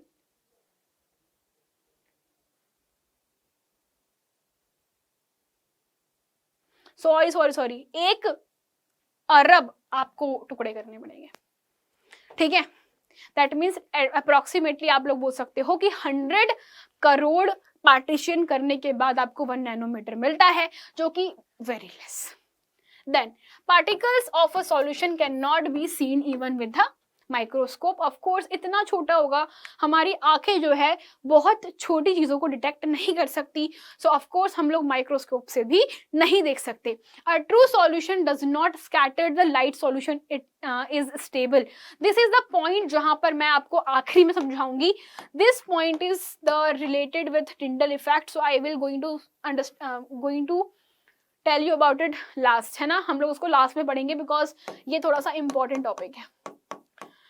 इसका मतलब क्या होता है कि अगर मेरे पास में कोई ट्रू सॉल्यूशन बना के रखा हुआ है और मैं उसमें लाइट पास करती हूँ, तो you can't see path of light. Exactly the point is कि जब भी किसी ट्रू सॉल्यूशन से लाइट पास करती है तो लाइट स्कैटर्ड नहीं होती, और ये हम लोग पढ़ेंगे थोड़ा टाइम से, डोंट वरी, आखिरी में इसका भी एक पॉइंट है। ठीक है, देन हमारे पास the solute particles can not be separated from the mixture by process of filtration, यानी कि आप नॉर्मल फिल्ट्रेशन से इसको क्या नहीं कर सकते, सेपरेट नहीं कर सकते। सेपरेशन के लिए आपको स्पेशल मेथड्स का यूज करना पड़ता है। लाइक अगर आपके पास में सॉल्यूशन है वाटर और सॉल्ट का, तो वाटर एंड सॉल्ट के सॉल्यूशन में से अगर आप सॉल्ट को सेपरेट आउट करना चाहते हो तो वाटर को हमें उड़ाना पड़ेगा, यानी वाटर को हमें हवा करना पड़ेगा, उसको वेपराइज करना पड़ेगा, तब जाके हमें सॉल्ट जो है वो एज इट इज मिल पाएगा। तो दैट मीन्स कि नॉर्मल फिल्ट्रेशन से आप इन पार्टिकल्स को डिफरेंशिएट नहीं कर सकते या अलग नहीं कर सकते। चलिए अब बात करते हैं आपके पास में टाइप्स ऑफ सॉल्यूशन, जो कि डिफरेंट टाइप के सॉल्यूशंस होते हैं मार्केट में। तो पहला जो हमको पढ़ना है वो है आपके पास में कि सॉलिड इन सॉलिड सॉल्यूशंस। कहने का मतलब ये है कि जो ट्रू सॉल्यूशंस होते हैं वो काइंड ऑफ एक सॉलिड का दूसरे सॉलिड में भी हो सकता है। For examples alloys. आप सभी लोगों ने स्टेनलेस स्टील देखा हुआ है। Steel is the best example of your true solution. Why true solution का बेस्ट एग्जाम्पल है? Steel is not a metal. पहली चीज बता दे रही हूँ, steel is not a metal, it is a alloy. तो हमने क्या सीखा था कि 118 टोटल एलिमेंट्स है, जिसमें से हर किसी को हम लोग मिक्स कर करके डिफरेंट टाइप के कंपाउंड्स, और फिर हम लोगों ने देखा कि उन कंपाउंड्स और प्योर सब्सटेंस को मिक्स कर करके मल्टीपल टाइप की हम लोग चीजें बनाते हैं, और वही सब कुछ हमारे अर्थ पर अवेलेबल है। तो बेटा यहाँ पे सबसे महत्वपूर्ण चीज जो आपको जानना है वो ये है कि if I am talking about an alloy, तो एलॉय का मतलब क्या होता है? जैसे कि बहुत सारे डिफरेंट टाइप की मेटल्स या नॉन मेटल्स आपस में कंबाइन होकर के एक बहुत ही प्यारा सा ट्रू सॉल्यूशन बनाते हैं। जैसे कि स्टेनलेस स्टील, स्टील के अंदर लोहा होता है, निकेल होता है, क्रोमियम होता है। तो लोहे के ऊपर प्रॉब्लम क्या होती है कि लोहे पर जंग लग जाता है। तो हमारे जो पुराने जो पूर्वज लोग थे, जो हमारे पुराने 4, 6, 10, 15 पीढ़ी पहले के जो लोग थे, उन लोगों को लगा कि यार लोहे पे जंग बड़ी तेजी लग जाती है, बहुत जल्दी जल्दी खराब हो जाता है लोहा, तो हम लोहे को कैसे बहुत ज्यादा मोर इफेक्टिव बना सकते हैं। तो उस टाइम पर उन्होंने क्या किया कि लोहे के अंदर कुछ डिफरेंट टाइप की मेटल्स जो कि बहुत कम रिएक्टिव थी, जैसे कि निकेल हो गया, क्रोमियम हो गया, इनको मिक्स कर दिया। तो निकेल क्रोमियम जैसे मेटल्स को मिक्स करने से लोहे की स्ट्रेंथ दुगनी हो जाती है और उस पर जंग भी कम लगती है। तो इस तरीके से क्या होता है बच्चा, एलॉयज बनाए जाते हैं। तो जैसे आप लोगों ने ब्रॉस के देखे होंगे, तो ब्रॉस भी एक काइंड ऑफ क्या होता है, एलॉय होता है। कहने का मतलब जो भी एलॉयज होते हैं, ये सभी के सभी एलॉयज एक ट्रू सॉल्यूशन का बहुत बेहतर एग्जाम्पल है। Then true solutions solid in liquids भी हो सकते हैं। जैसे एग्जाम्पल के लिए शुगर सॉल्यूशन, सॉल्ट सॉल्यूशन। तो शुगर सॉल्यूशन क्या होता है? Basically water and sugar. Salt solution मतलब कि सॉल्ट एंड वाटर। ठीक है, लिक्विड इन लिक्विड भी हो सकता है, यानी जैसे मान लीजिए आपने अल्कोहल में पानी मिलाया, तो अल्कोहल में पानी मिला रहे हो मतलब क्या है, वो भी तो एक टाइप का सॉल्यूशन ही हुआ, ठीक है। तो लेमन वाटर आप लोग देखते हो, विनेगर में आप लोग पानी मिला देते हो, एसिड में आप लोग पानी मिला देते हो, तो these are what, these are your true solution के एग्जाम्पल। तो लिक्विड में लिक्विड भी होता है।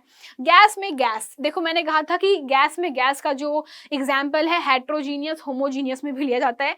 तो if I am talking about gases, है ना, सिर्फ मैं टॉकिंग अबाउट गैसेस, तो एयर का एयर में मिक्सचर जो है बच्चा, वो भी गैस का ट्रू सॉल्यूशन है, क्योंकि ऑक्सीजन नाइट्रोजन सब कुछ आपस में बहुत ही अच्छे से मिले हुए हैं and we can differentiate it between. But अगर मैं डस्ट पार्टिकल ले लूँ तो भी वो हेट्रोजीनियस हो जाएगा। बट अगर आपसे कोई क्वेश्चन पूछे कि एयर किस टाइप का मिक्सचर है, तो you have to say that true solution है, दैट्स इट, ठीक है। चलो आगे बढ़ते हैं। Gas in a liquid solution like a soda water, ठीक है, जो आप लोग स्प्राइट, कोको कोला, फंटा जो भी पीते हो, ठीक है, इनमें क्या होता है, तो जब आप पीते हो तो आप लोग फील करना, आपको हल्का सा यहाँ पे अजीब सा चर्र सा लगता है।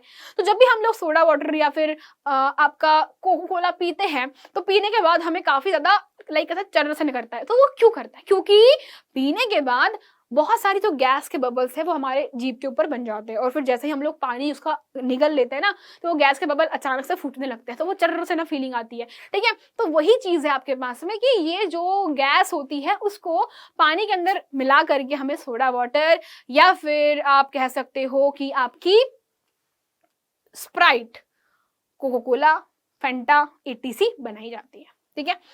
नेक्स्ट, सॉल्युबिलिटी, ये एक इंपॉर्टेंट टर्म है जो कि आपसे एग्जाम में पूछी जा सकती है। You should know about what solubility is. तो सॉल्युबिलिटी यानी कि the maximum amount of the solute which can be dissolved in 100 grams of a solvent at a particular temperature is known as its solubility in that particular solvent. यानी कि आप किसी भी solvent के अंदर कितना सॉल्यूट को मिला सकते हो या कितने अच्छे से आपका सॉल्यूट मिल जाता है, दैट इज योर सॉल्युबिलिटी। तो जब हम 100 ग्राम्स के लिए लेते हैं तो 100 ग्राम में कोई भी सॉल्यूट की कितनी क्वांटिटी अच्छे से मिल जाती है, that will be your solubility, ठीक है। चलो तो बात करते हैं कंडीशन अफेक्टिंग सॉल्युबिलिटी। तो सॉल्युबिलिटी जो होती है वो डिफरेंट हो सकती है। कहने का मतलब ये है कि इफ मान लीजिए मैंने वाटर के अंदर क्या किया, सॉल्ट मिक्स किया, तो क्या होगा कि एक पॉइंट है, आप कब तक वाटर, मान लीजिए मैं बोल रही हूँ 1 गिलास वाटर है आपके पास में, इसमें आपको सॉल्ट मिक्स करना है, तो आपको क्या लगता है कि कितनी क्वांटिटी में 1 गिलास पानी में सॉल्ट की मिक्स कर सकती हूँ? मैं बोल रही हूँ कि जब तक वो ट्रू सॉल्यूशन रहे तब तक के, ठीक है। यानी कि जब मैं पानी में नमक मिला रही होती हूँ तो आपको पता है कि एक सिर्फ पर्टिकुलर क्वांटिटी तक ही मैं उसको मिक्स कर सकती हूँ, उससे ज्यादा मिक्स करने पर सॉल्ट पार्टिकल जो है वो नीचे इस तरीके से तली में बैठ जाते हैं, है ना। तो कहने का मतलब ये है कि सॉल्युबिलिटी जो है हमें बताती है कि कितना सॉल्वेंट में हम कितना सॉल्यूट को घोल सकते हैं, मिला सकते हैं। तो सॉल्युबिलिटी हमेशा बताती, जैसे मान लो मैंने बोला कि 1 गिलास पानी में मैक्सिमम 2 चम्मच नमक घोल सकते हो, that means that is the solubility. और 2 चम्मच नमक मतलब कि 10 ग्राम्स मान लो, 10 ग्राम्स मान लो, तो आपके पास में 1 गिलास पानी में 250 ग्राम्स होते हैं। तो 250 ग्राम्स में आप approximate 20 gram max to max क्या कर सकते हो, आप नमक घोल सकते हो। तो ये क्या है आपके पास में, वाटर, ये क्या है आपके पास में, सॉल्ट। तो कहने का मतलब क्या होगा कि हम 250 ग्राम्स वाटर के अंदर 20 ग्राम सॉल्ट को क्या कर रहे हैं, मिक्स कर रहे हैं। तो that is your solubility. But what कि मैंने 20 की जगह 40 ग्राम्स को मिक्स कर दिया तो ये सैचुरेटेड हो जाता है, ठीक है। तो आपके पास में सॉल्युबिलिटी भी डिफरेंट टाइप की होती है, पढ़ेंगे आगे, डोंट वरी अबाउट इट। तो सॉल्युबिलिटी को जो प्रभावित करने वाले कुछ कंडीशंस होती है, यानी कि सॉल्युबिलिटी जो होती है वो पर्टिकुलर टेम्परेचर पर पर्टिकुलर होती है, यानी टेम्परेचर चेंज कर दोगे तो सॉल्युबिलिटी भी कम ज्यादा हो सकती है। टेम्परेचर इंक्रीज करने पर ज्यादा नमक घोल पाओगे। अब सोचो गर्म पानी में ज्यादा नमक घुलेगा या ठंडे पानी में? सबका जवाब होगा मैम गर्म पानी में ज्यादा नमक घोल सकते हैं, इजी है ना। ठंडे पानी में कम नमक घुलेगा, ऐसा क्यों होता है? क्योंकि solubility differs because of temperature, ठीक है। तो solubility of solids in liquid increases with the increases in the temperature, whereas solubility of gases in liquid decreases on increasing the temperature.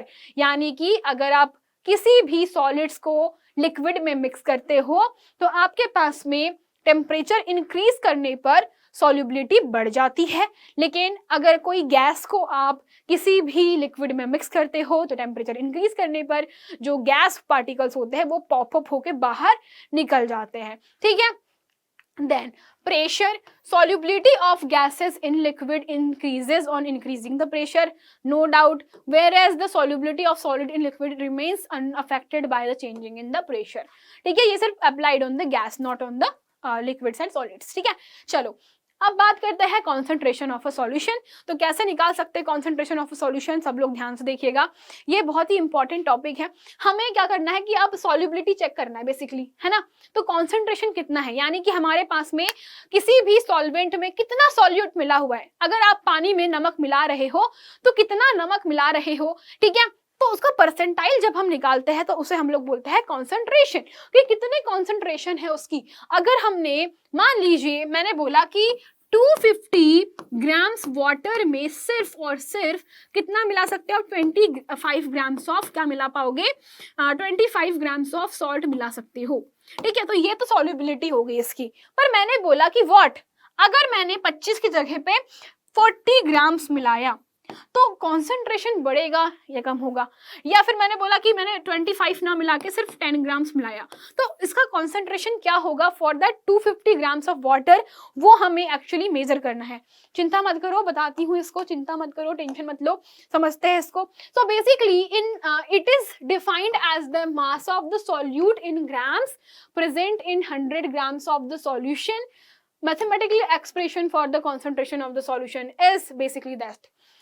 तो होता क्या है हमारे पास में कि जब भी आप लोग क्या कर रहे हो, कॉन्सेंट्रेशन निकालते हो तो ये परसेंटाइल में निकलता है. तो कॉन्सेंट्रेशन हमेशा काय में निकलता है बेटा, परसेंटाइल में निकलता है. और इसको रिप्रेजेंट करने के लिए अगर आपके पास में यहाँ पर लिखा हुआ है concentration of solution equal to mass of solution, और उसमें हम लोग कितना सॉल्यूट मिला रहे हैं, तो mass of solute multiply by 100. 100 is for percentage. कहने का मतलब ये है कि अगर आप लोग इसमें ना, मैं एक स्लाइड ऐड कर देती हूं,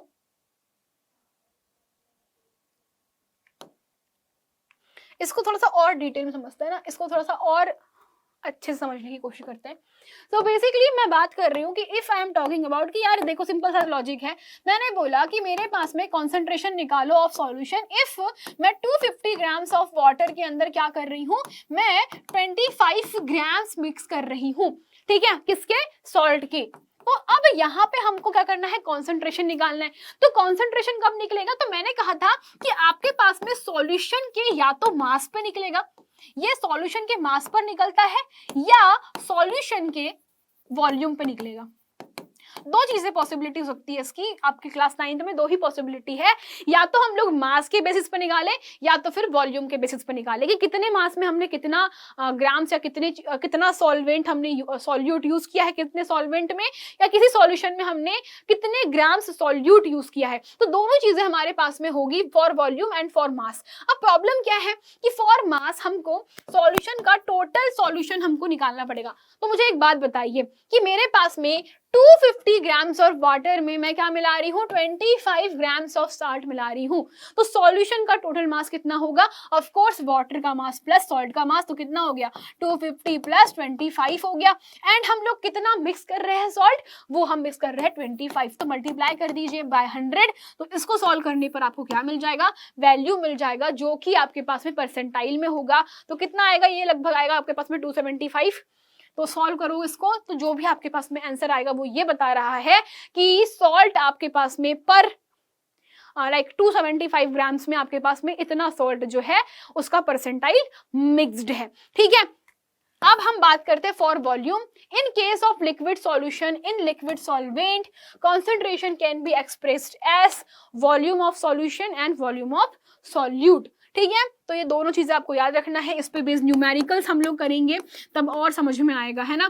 तो न्यूमेरिकल्स अगर आप लोगों को करने हैं तो let me guys no in the comment section कि मैम हमको इस पे बेस्ड न्यूमेरिकल्स करने हैं, तो हम मैम इसमें और ज्यादा अच्छे से चीजों को जानना चाहते हैं, ठीक है। तो इसके बारे में अपन क्या करेंगे, बात करेंगे काय में, कमेंट सेक्शन में। तो इसको भी छोड़ रही हूँ मैं, बट आपको फॉर्मूलाज पता होना चाहिए कि हम लोग जब भी कॉन्सेंट्रेशन निकालते हैं तो बेसिकली वो हमेशा सॉल्यूशन के बेस पे निकलेगा। तो डिटर्मिनेशन में कौन रहेगा, सॉल्यूशन का ही वॉल्यूम होगा या सॉल्यूशन का ही मास होगा। तो दो सिचुएशन में आपके पास में क्या निकलेंगे, ये कॉन्सेंट्रेशन निकाला जा सकता है। Got it. चलिए अब बात करते हैं सैचुरेटेड सॉल्यूशन की। तो a solution in which no more quantity of solute can be dissolved at a particular temperature, it is called a saturated solution.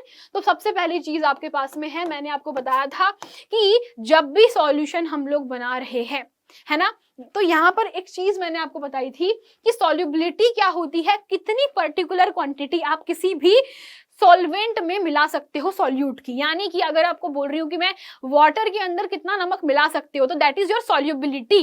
But what is saturated solution का मतलब यह है कि तुम्हारे पास में सॉल्युबिलिटी तो खत्म, सॉल्युबिलिटी के ऊपर, यानी मान लो कि मैंने बोला कि सिर्फ 25 ग्राम ही मिल पाएगा आपके पास में 250 ग्राम के अंदर, तो यार 25 ग्राम से ज्यादा अगर मिला दिया, दैट मीन्स की quantity of solute is increased in that particular solvent. तो हम लोग क्या बोलते हैं उसको, सैचुरेटेड बोल देते हैं, यानी कि ज्यादा हो गया, है ना। नमक पानी में ज्यादा हो गया, अरे मम्मी सब्जी खारी होगी, क्यों होगी खारी, क्योंकि नमक ज्यादा हो गया, ठीक है। बट व्हाट अबाउट अनसैचुरेटेड, नमक कम रह गया, मम्मी यार नमक में आपने सब्जी में नमक अच्छे से नहीं डाला, तो that is what, that is your unsaturated solution, जहां पे नमक की अभी भी कमी है, यानी कि 25 ग्राम से लेस हमने मिक्स किया हुआ है 250 ग्राम्स में। अ solution in which more quantity of a solute can be dissolved without rising its temperature, it is called a unsaturated solution. Got it? ठीक है, नेक्स्ट चीज पे हम लोग आगे बढ़ते हैं, सस्पेंशन। तो ये बच्चा आपके पास में ट्रू सॉल्यूशन हमने पढ़ा। ट्रू सॉल्यूशन के अंदर हम लोगों ने जो चीजें पढ़ी वापस से मैं रिपीट मार देती हूँ क्योंकि ये थोड़ा इंपॉर्टेंट है।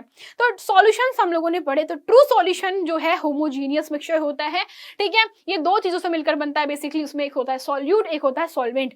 सॉल्यूट जिसको मिलाया जाता है, सॉल्वेंट जिसमें मिलाया जाता है, जैसे कि सॉल्वेंट का एग्जाम्पल है वाटर हो गया आपके पास में, एल्कोहल है ईटीसी, सेम चीज सॉल्यूट जैसे कि for example salt, sugar etc, ठीक है। फिर हमने समझा कि प्रॉपर्टीज क्या हो सकती है, इसकी टाइप्स क्या हो सकते हैं। तो प्रॉपर्टीज हम लोगों ने पढ़ी कि सॉल्यूट है होमोजीनियस होता है मिक्सचर।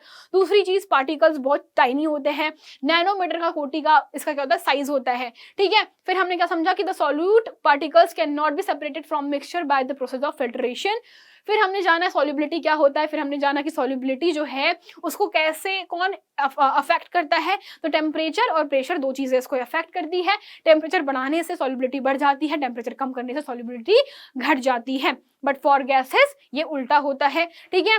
फिर प्रेशर बढ़ाने से सॉल्युबिलिटी बढ़ती है फॉर गैसेस, ठीक है। बट फॉर लाइक आपके सॉलिड्स एंड लिक्विड्स के लिए कोई फर्क नहीं पड़ता। फिर कॉन्सेंट्रेशन ऑफ अ सॉल्यूशन हम लोगों ने पढ़ा कि कैसे निकालेंगे। तो कॉन्सेंट्रेशन ऑफ अ सॉल्यूशन निकालने के लिए आपको बस कुछ नहीं करना है, टोटल सॉल्यूशन का जो भी मास है या वॉल्यूम है उसमें कितना सॉल्यूट मिक्स करा है by multiply by 100, that's it. जो भी सॉल्यूशन का जो भी वैल्यू आएगा वो आपका आंसर होगा। इस पे बेस्ड न्यूमेरिकल मैंने आपको कहा कि नेक्स्ट क्लास में करेंगे। फिर हमने पढ़ा सैचुरेटेड एंड अनसैचुरेटेड सॉल्यूशन क्या होते हैं, दैट्स इट फॉर सॉल्यूशन। और ये सभी के सभी इंपॉर्टेंट है, एग्जाम में पूछे जा सकते हैं। बट जो अभी इंपॉर्टेंट चीज है वो है सस्पेंशन। ये आपके पास में सेकेंड टाइप का मिक्सचर होता है। हम लोगों ने क्या पढ़ा अब तक के, हम लोगों ने ये पढ़ा कि हमारे पास में जो भी मिक्सचर होता है वो तीन टाइप में डिवाइडेड है, ट्रू सॉल्यूशंस, सस्पेंशंस एंड होते हैं आपके पास में the last one is your, क्या था यार मैं भूल गई, sorry, last one is your colloids, ठीक है। तो सस्पेंशन क्या होता है, सस्पेंशन में आपके पास में आपने जस्ट एग्जाम्पल के लिए वाटर में ऑयल मिक्स कर दिया तो क्या होगा, जस्ट गैस करो, आपने वाटर में ऑयल को मिक्स कर दिया तो क्या होता है। तो आप देखोगे कि ये होमोजीनियसली मिक्स होते हैं क्या, नहीं, ये हेट्रोजीनियसली मिक्स होते हैं। पूरे पार्टिकल्स अलग रहेंगे, वाटर अलग रहेगा, ऑयल अलग रहेगा। आप मिक्स करो, तेल में पानी डालो, पानी में तेल डालो, तुम लोग देखना पानी अलग तेल अलग हो जाएगा। तो ये क्यों अलग हो गए, because they are your suspensions. Suspension में कोई भी चीज जुड़कर कभी नहीं रह सकती। अगर आपने कोई सॉल्यूट में सॉल्वेंट मिलाया है, तो मान लो कि ये आपका सॉल्यूट है, ये आपका सॉल्वेंट है, तो क्या होता है कि आफ्टर सम टाइम ये दोनों सेपरेट्स आउट हो जाते हैं। यानी कि कभी भी आपके पास में जो भी सस्पेंशन होता है वो इजीली सेपरेट किया जा सकता है। तो suspension is formed when two or more substances are mixed in a non uniform manner. Heterogeneous mixtures are suspensions. The solute does not mixed with the solvent and can be view through naked eye. ठीक है, हम लोग हमारी आंखों से साफ साफ देख सकते हैं। तो एग्जाम्पल के लिए अगर ये आपके पास में कोई एग्जाम्पल है फॉर ट्रू सॉल्यूशन, तो आप लोग देखो for true solution, for to solution आप लोग यहाँ पे देखो, क्या आपको कोई पार्टिकल दिखाई पड़ रहा है?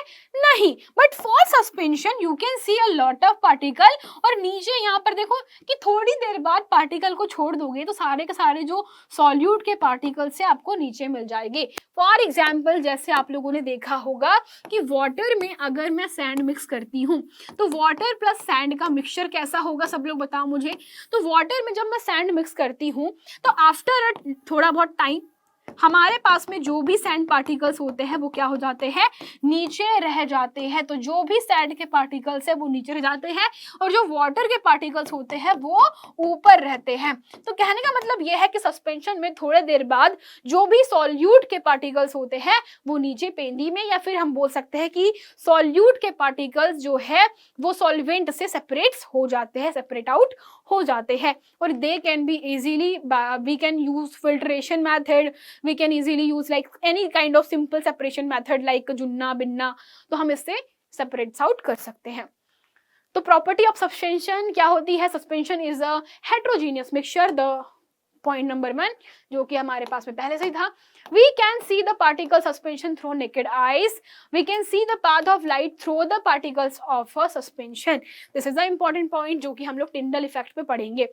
तो बेसिकली क्या होता है टिंडल इफेक्ट, मैं आपको बताती हूँ, ये एक ऐसा लॉजिक है जो साइंटिस्ट लोगों ने दिया था जहां पे उन्होंने बताया कि लाइट जब बहुत छोटे पार्टिकल्स से, यानी कि छोटे छोटे पार्टिकल से टकराती है तो वो क्या करती है, स्कैटर, फैल जाती है ना।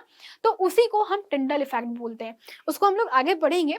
तो उसी लाइन में हमें ये बताया गया कि जो सस्पेंशंस होते हैं वो सस्पेंशन क्या होते हैं, उसके अंदर पार्टिकल्स काफी ज्यादा बड़े बड़े होते हैं। तो जब लाइट को हम सस्पेंशन से पास थ्रू करते हैं तो वो लाइट जो है वो क्या हो जाती है, फैल जाती है, स्कैटर हो जाती है। ठीक है, और हम लाइट का पाथ विजिबली देख सकते हैं। इसको आगे बताऊंगी मैं, चिंता मत करो, अभी इतना सोचो मत। ठीक है, फिर है particles of a suspension tend to settle down when they left undisturbed. ठीक है, then they can be separate using filtration. ये चीज मैं आपको पहले बता चुकी हूँ कि सस्पेंशन जो होते हैं वो इजीली कैन बी सेपरेट। ठीक है, देन व्हाट आर कोलाइड्स। अब इंपॉर्टेंट जो है वो कौन है आपके पास में, कोलाइड्स क्या होते हैं। कोलाइड्स जो है ये बीच वाला है, किसके बीच वाला है, these are not properly true solution, not properly your suspension, ये बीच वाला है, मिडल में है। तो ये क्या करता है, जैसे एग्जाम्पल के लिए मिल्क, मिल्क आपको दिखता कैसे, चलो बताओ मुझे एग्जाम्पल के लिए मिल्क। तो मिल्क कैसा होता है, दूध कैसा होता है, मिल्क देखने में हमको होमोजीनियस लगता है कि मिल्क के एक एक पार्टिकल में बहुत सारी चीजें एक जैसी मिली होगी। But what if we just एक लेमन निचोड़ दूं मैं, अगर मैं दूध में लेमन डाल दूं या नींबू निचोड़ दूं तो क्या होगा, दूध फट जाएगा। और फटा हुआ दूध कैसा होता है, उसमें पानी अलग दिखता है आपको, लिक्विड लिक्विड, और जो भी पार्टिकल्स होते हैं वो सेपरेट आउट हो जाते हैं।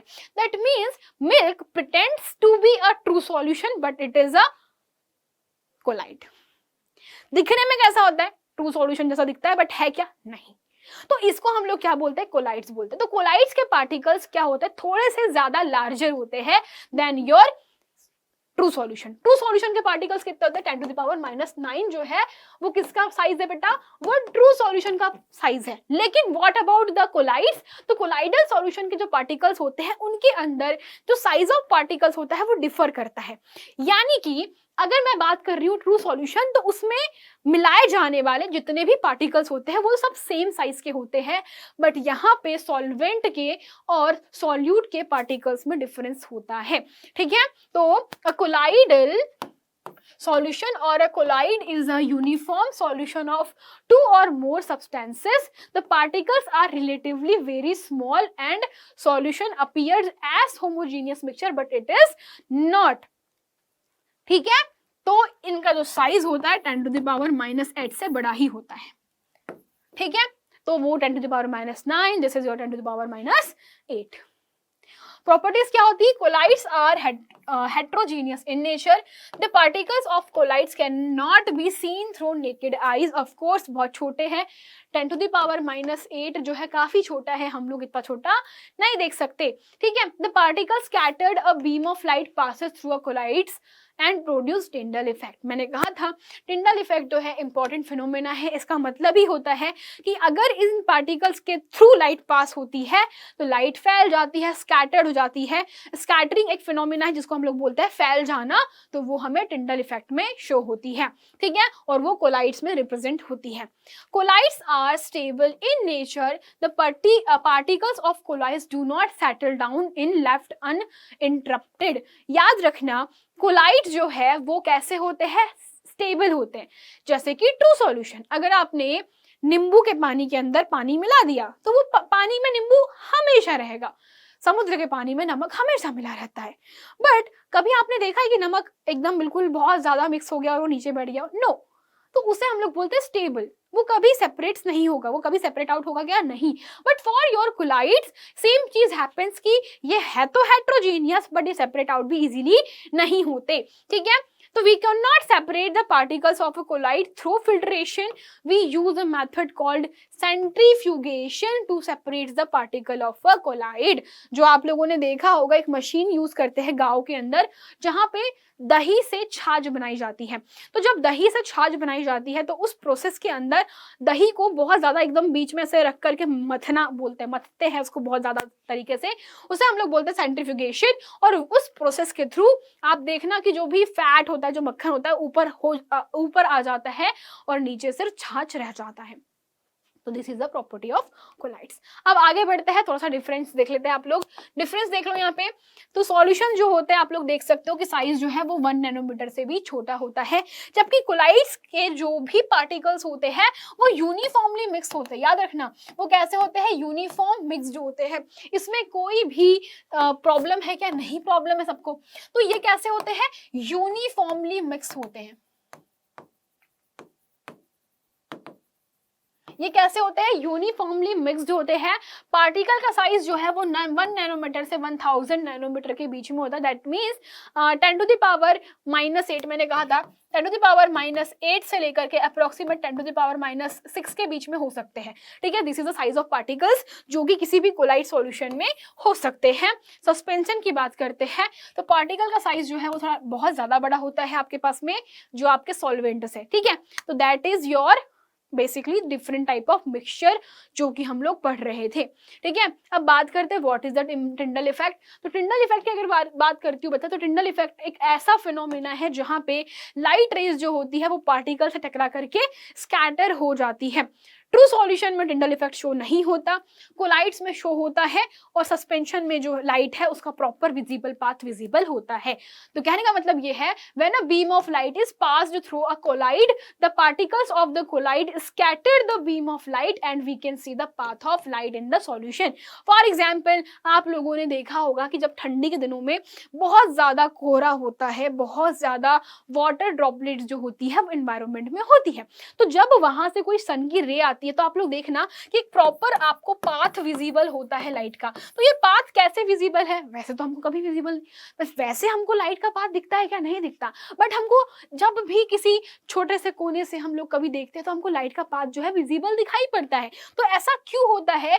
क्योंकि छोटे छोटे जो पार्टिकल्स होते हैं हमारे पास में, डस्ट पार्टिकल हो गए, एयर पार्टिकल्स हो गए, या फिर हम लोग बोल सकते हैं वाटर ड्रॉपलेट्स जो होती है, उनसे टकरा करके लाइट जो है वो फैल जाता है, और उस फैलने के कारण हमें लाइट का विजिबल पाथ शो होता है. And this is your scattering phenomena, और इसको हम लोग क्या बोलते हैं? The Tyndall effect. The Tyndall effect, also known as the Tyndall phenomena, it is a scattering of a light beam by a medium containing microscopic suspended particles. For example, smoke, dust, or in a room, making a light beam entering a window visible. ठीक है, तो these are the basic example of Tyndall effect. यहाँ तक है clear सब लोग को? ठीक है, तो आप लोग देख सकते हो कि यहाँ मेरे पास में 3 डिफरेंट टाइप के जो बॉटल है उसमें 3 डिफरेंट टाइप के सॉल्यूशन है. ये आपके पास में सस्पेंशन है, ये आपके पास में कोलाइड है, और ये आपके पास में ट्रू सॉल्यूशन है. तो आप लोग देखो आपको पाथ कहाँ कहाँ दिख रहा है. तो जो ट्रू सॉल्यूशन होता है उसमें क्या लाइट का पाथ विजिबल है? No, light path is not visible. क्यों? क्योंकि स्कैटरिंग हो ही नहीं रही है. यहाँ पे टिंडल इफेक्ट शो हो रहा है क्या? नहीं, यहाँ पे टिंडल इफेक्ट हमको शो नहीं हो रहा. कहाँ पे हमको लाइट विजिबल हो रही है? यहाँ पे. तो ये क्या कर रहा है? कोलाइट जो होते हैं वो लाइट को क्या कर रहे हैं बच्चा? वो शो कर रहे हैं, वो स्कैटर कर रहे हैं, इसीलिए हमको क्या हो रही है? लाइट बीम दिख रही है. बट सस्पेंशन में आप देखो और भी विजिबल है. कहने का मतलब ये है कि जब भी पार्टिकल से टकराता है लाइट तो क्या हो जाता है? वो फैल जाता है. And that phenomena is Tyndall effect. इसके कारण हमको क्या हो रही है? लाइट की जो पाथ है वो विजिबल हो पा रही है. ओके, चलो अब और भी एग्जाम्पल्स हम लोग बात करते हैं. अब बात करते हैं जो सबसे लास्ट टॉपिक है आपके क्लास का, और वो है physical and chemical properties of a substance. तो ये क्या चीज है, इसके ऊपर हम लोग पढ़ने के पहले आपको बता देते हैं कि एक चीज जो कि छूट चुकी है आप लोगों की, एंड देयर है सेपरेशन मेथड्स.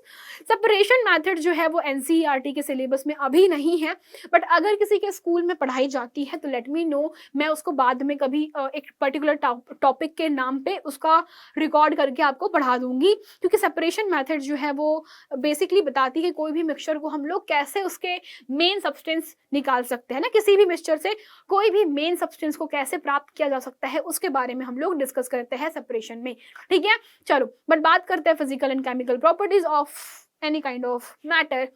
तो फिजिकल प्रॉपर्टीज जो है जो कि हम लोग देख सकते हैं, जैसे किसी का शकल देख लिया है ना, सुंदर है कि नहीं, ऊंची है कि नहीं, चलने में अच्छा उसका चाल है चलन है कि नहीं, व्यवहार कैसा है, this is your physical property. But what about chemical one?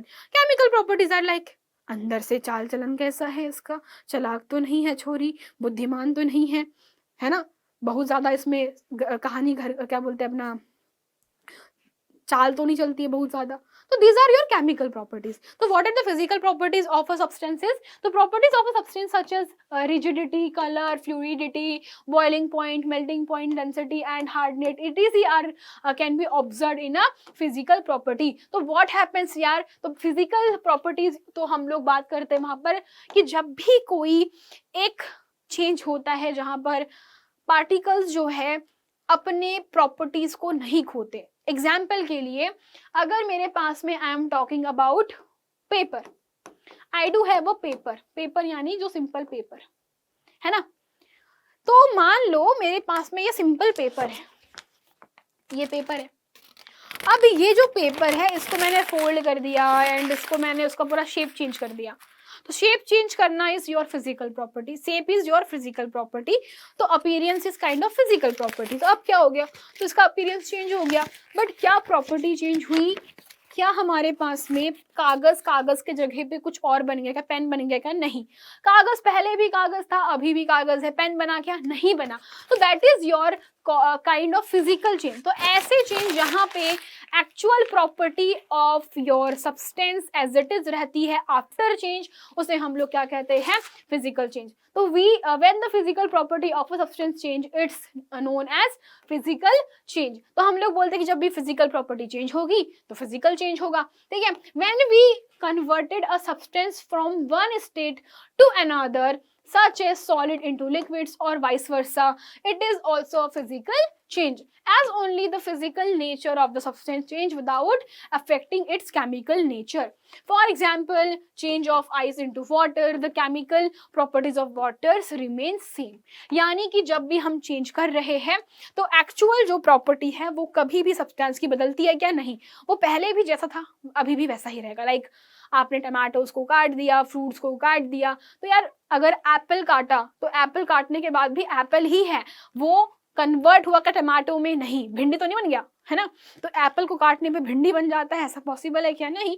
तो that is your physical change. Then बात करते हैं chemical properties and chemical change. तो बेसिक बात करते हैं केमिकल प्रॉपर्टीज क्या होती है, जो अंदर की प्रॉपर्टीज होती है। जैसे हमने पढ़ा कंपोजिशन क्या होता है, किस रेशो में मिल रहा है, definite ratio, these are your what chemical properties kind of thing. ठीक है, तो chemical nature of a substance is known as a chemical property such as is odour, its chemical composition. मैंने कहा था chemical composition is your chemical property. जैसे मैंने कहा था ना कि NaCl आपस में मिलते हैं, तो आप लोग देखो यहाँ पे सोडियम का एक एटम है, क्लोरीन का एक एटम है, आपके पास में वाटर एंड ऑक्सीजन जब मिल रहे हैं तो 2 हाइड्रोजन के साथ में एक ऑक्सीजन का एटम है, ये इस रेशो में कंबाइन होते हैं। अगर रेशो बदल गया तो कंपाउंड नई प्रॉपर्टी वाला होगा और नया कोई प्रोडक्ट मिलता है, and that is your chemical change. यानी कि केमिकल चेंज में प्रीवियसली जो भी हमारा मैटर था उसका नए मैटर से कोई भी लेना देना नहीं है, यानी कि हमें कुछ नया ही सब्सटेंस मिलने वाला है। तो यहाँ पर chemical change when the chemical properties of or chemical composition of substance gets altered, it is called a chemical change. It is also called a chemical reaction. For example burning a paper. तो जब हम लोग paper को burn करते हैं, जलाते हैं, तो जलाने के बाद क्या मिलती है हमको, राख मिलती है। तो राख इज व्हाट, क्या पेपर और राख की क्वालिटी सेम है, क्या प्रॉपर्टी सेम है? नहीं, paper totally different chemical composition के साथ में है, और आपके पास में जो राख आपको मिली है, जो ऐश मिली है, वो भी टोटली डिफरेंट टाइप का कंपोजिशन है, यानी कि दोनों ही डिफर कर रहे हैं। ठीक है, तो chemical change versus physical change की अगर मैं बात करती हूँ, तो कंबशन, रोटिंग, रस्टिंग, डाइजेशन। तो आप लोग देखो, कंबशन में कोई चीज जलती है, खराब होती है, डाइजेशन हो रहा है, तुम्हारे स्टमक में क्या होता है, प्रोसेस होता है प्रॉपर तरीके से, रस्टिंग, यहाँ पर क्या होता है, केमिकल कंपोजिशन चेंज होता है। जबकि बात करते हैं अगर मैं आइसक्रीम की, तो मेल्ट होना, श्रेडिंग करना, boiling, chopping, these are your physical change. कहने का मतलब क्या है कि अगर कहीं पर फिजिकल चेंज हो रहा है, दैट मीन्स कि वहां पे सिर्फ अपीयरेंस चेंज हो रहा होगा, शेप चेंज हो रहा है, क्या कोई प्रॉपर्टी चेंज हुआ? नहीं। बट फॉर कंबशन में अगर आपके पास में कोई भी पार्टिकल जल गया, तो जलने के बाद कोई नया पार्टिकल देता है, कोई नया हम क्या देता है, सॉरी कुछ नया ही कंपाउंड देता है, कुछ नया टाइप का कंपोजिशन होता है उसका, तो that is your chemical change. जो फ्रूट्स होते हैं, फ्रूट्स खराब हो गए, फ्रूट्स आपके पास में थे पहले, तो उसको आप वापस से खा सकते हो क्या? नहीं। तो खराब हुए फ्रूट्स की जो केमिकल कंपोजिशन है वो टोटली चेंज हो जाता है। सेम चीज डाइजेशन, हमने कुछ भी खाया, तो खाने के बाद आप लोग जानते हो कि बहुत सारी डिफरेंट टाइप की गैसेस रिलीज होती है, और साथ में आपका जो भी आपने खाया था it is totally different from that. तो ऐसा क्यों होता है? क्योंकि जो हमें अब बाहर हमने निकाला है वो टोटली डिफरेंट है जो हमने खाया था। तो this is your chemical changes. ठीक है, सिंपल चीजें हैं। तो जब भी आपके पास में ऐसा चेंज हो रहा है जहां पर आपका जो सब्सटेंस है उसकी पूरी प्रॉपर्टी चेंज हो गई, this is your chemical change. Example के लिए आपने कार्बन और ऑक्सीजन की बात करी, एग्जाम्पल के लिए कार्बन को आपने ऑक्सीजन की प्रेजेंस में बर्न किया, आपको क्या मिलती है? कार्बन डाइऑक्साइड गैस मिलती है। सेम चीज है आपके पास में कि यार जो कार्बन और ऑक्सीजन जो गैस है, सॉरी ऑक्सीजन गैस है, कार्बन एक कोयला जो बेसिकली आप बोलते हैं कोल, तो कोल को आपने जलाया, आपको क्या मिला? कार्बन डाइऑक्साइड मिला। तो यार ये जो CO2 है ये क्या होता है? विथ न्यू प्रॉपर्टीज होता है, जबकि C की प्रॉपर्टी अलग है, O की प्रॉपर्टी अलग है, जबकि CO2 की प्रॉपर्टी अलग है। तो this is your what? New product with new property. तो जहां पर भी जिस चेंज में हमको कोई नया प्रोडक्ट मिलता है उससे हम लोग क्या बोलते हैं? हमारा एक टाइप का केमिकल चेंज है। ठीक है, तो that's it for chapter number 2। Chapter number 2 में आपको इतना ही कवर अप करना था। इसके अलावा जो भी चीजें छूट रही होगी, let me know in comment section. कुछ समझ में नहीं आया वो मुझे बता दो, क्योंकि हम लोग जितना ज्यादा मोर क्वेश्चन सॉल्व करेंगे उतना बेहतरीन आपका ये चैप्टर हो जाएगा। If you guys like thinking कि मैम हमारे यूनिट टेस्ट होने वाले हैं तो उसके लिए भी कुछ डाल दीजिए, तो मैं बिल्कुल डाल दूंगी। ठीक है, तो इतना था आज की क्लास के लिए। Thank you so much. That's it बच्चा, टाटा, bye bye, see ya and take care, bye bye.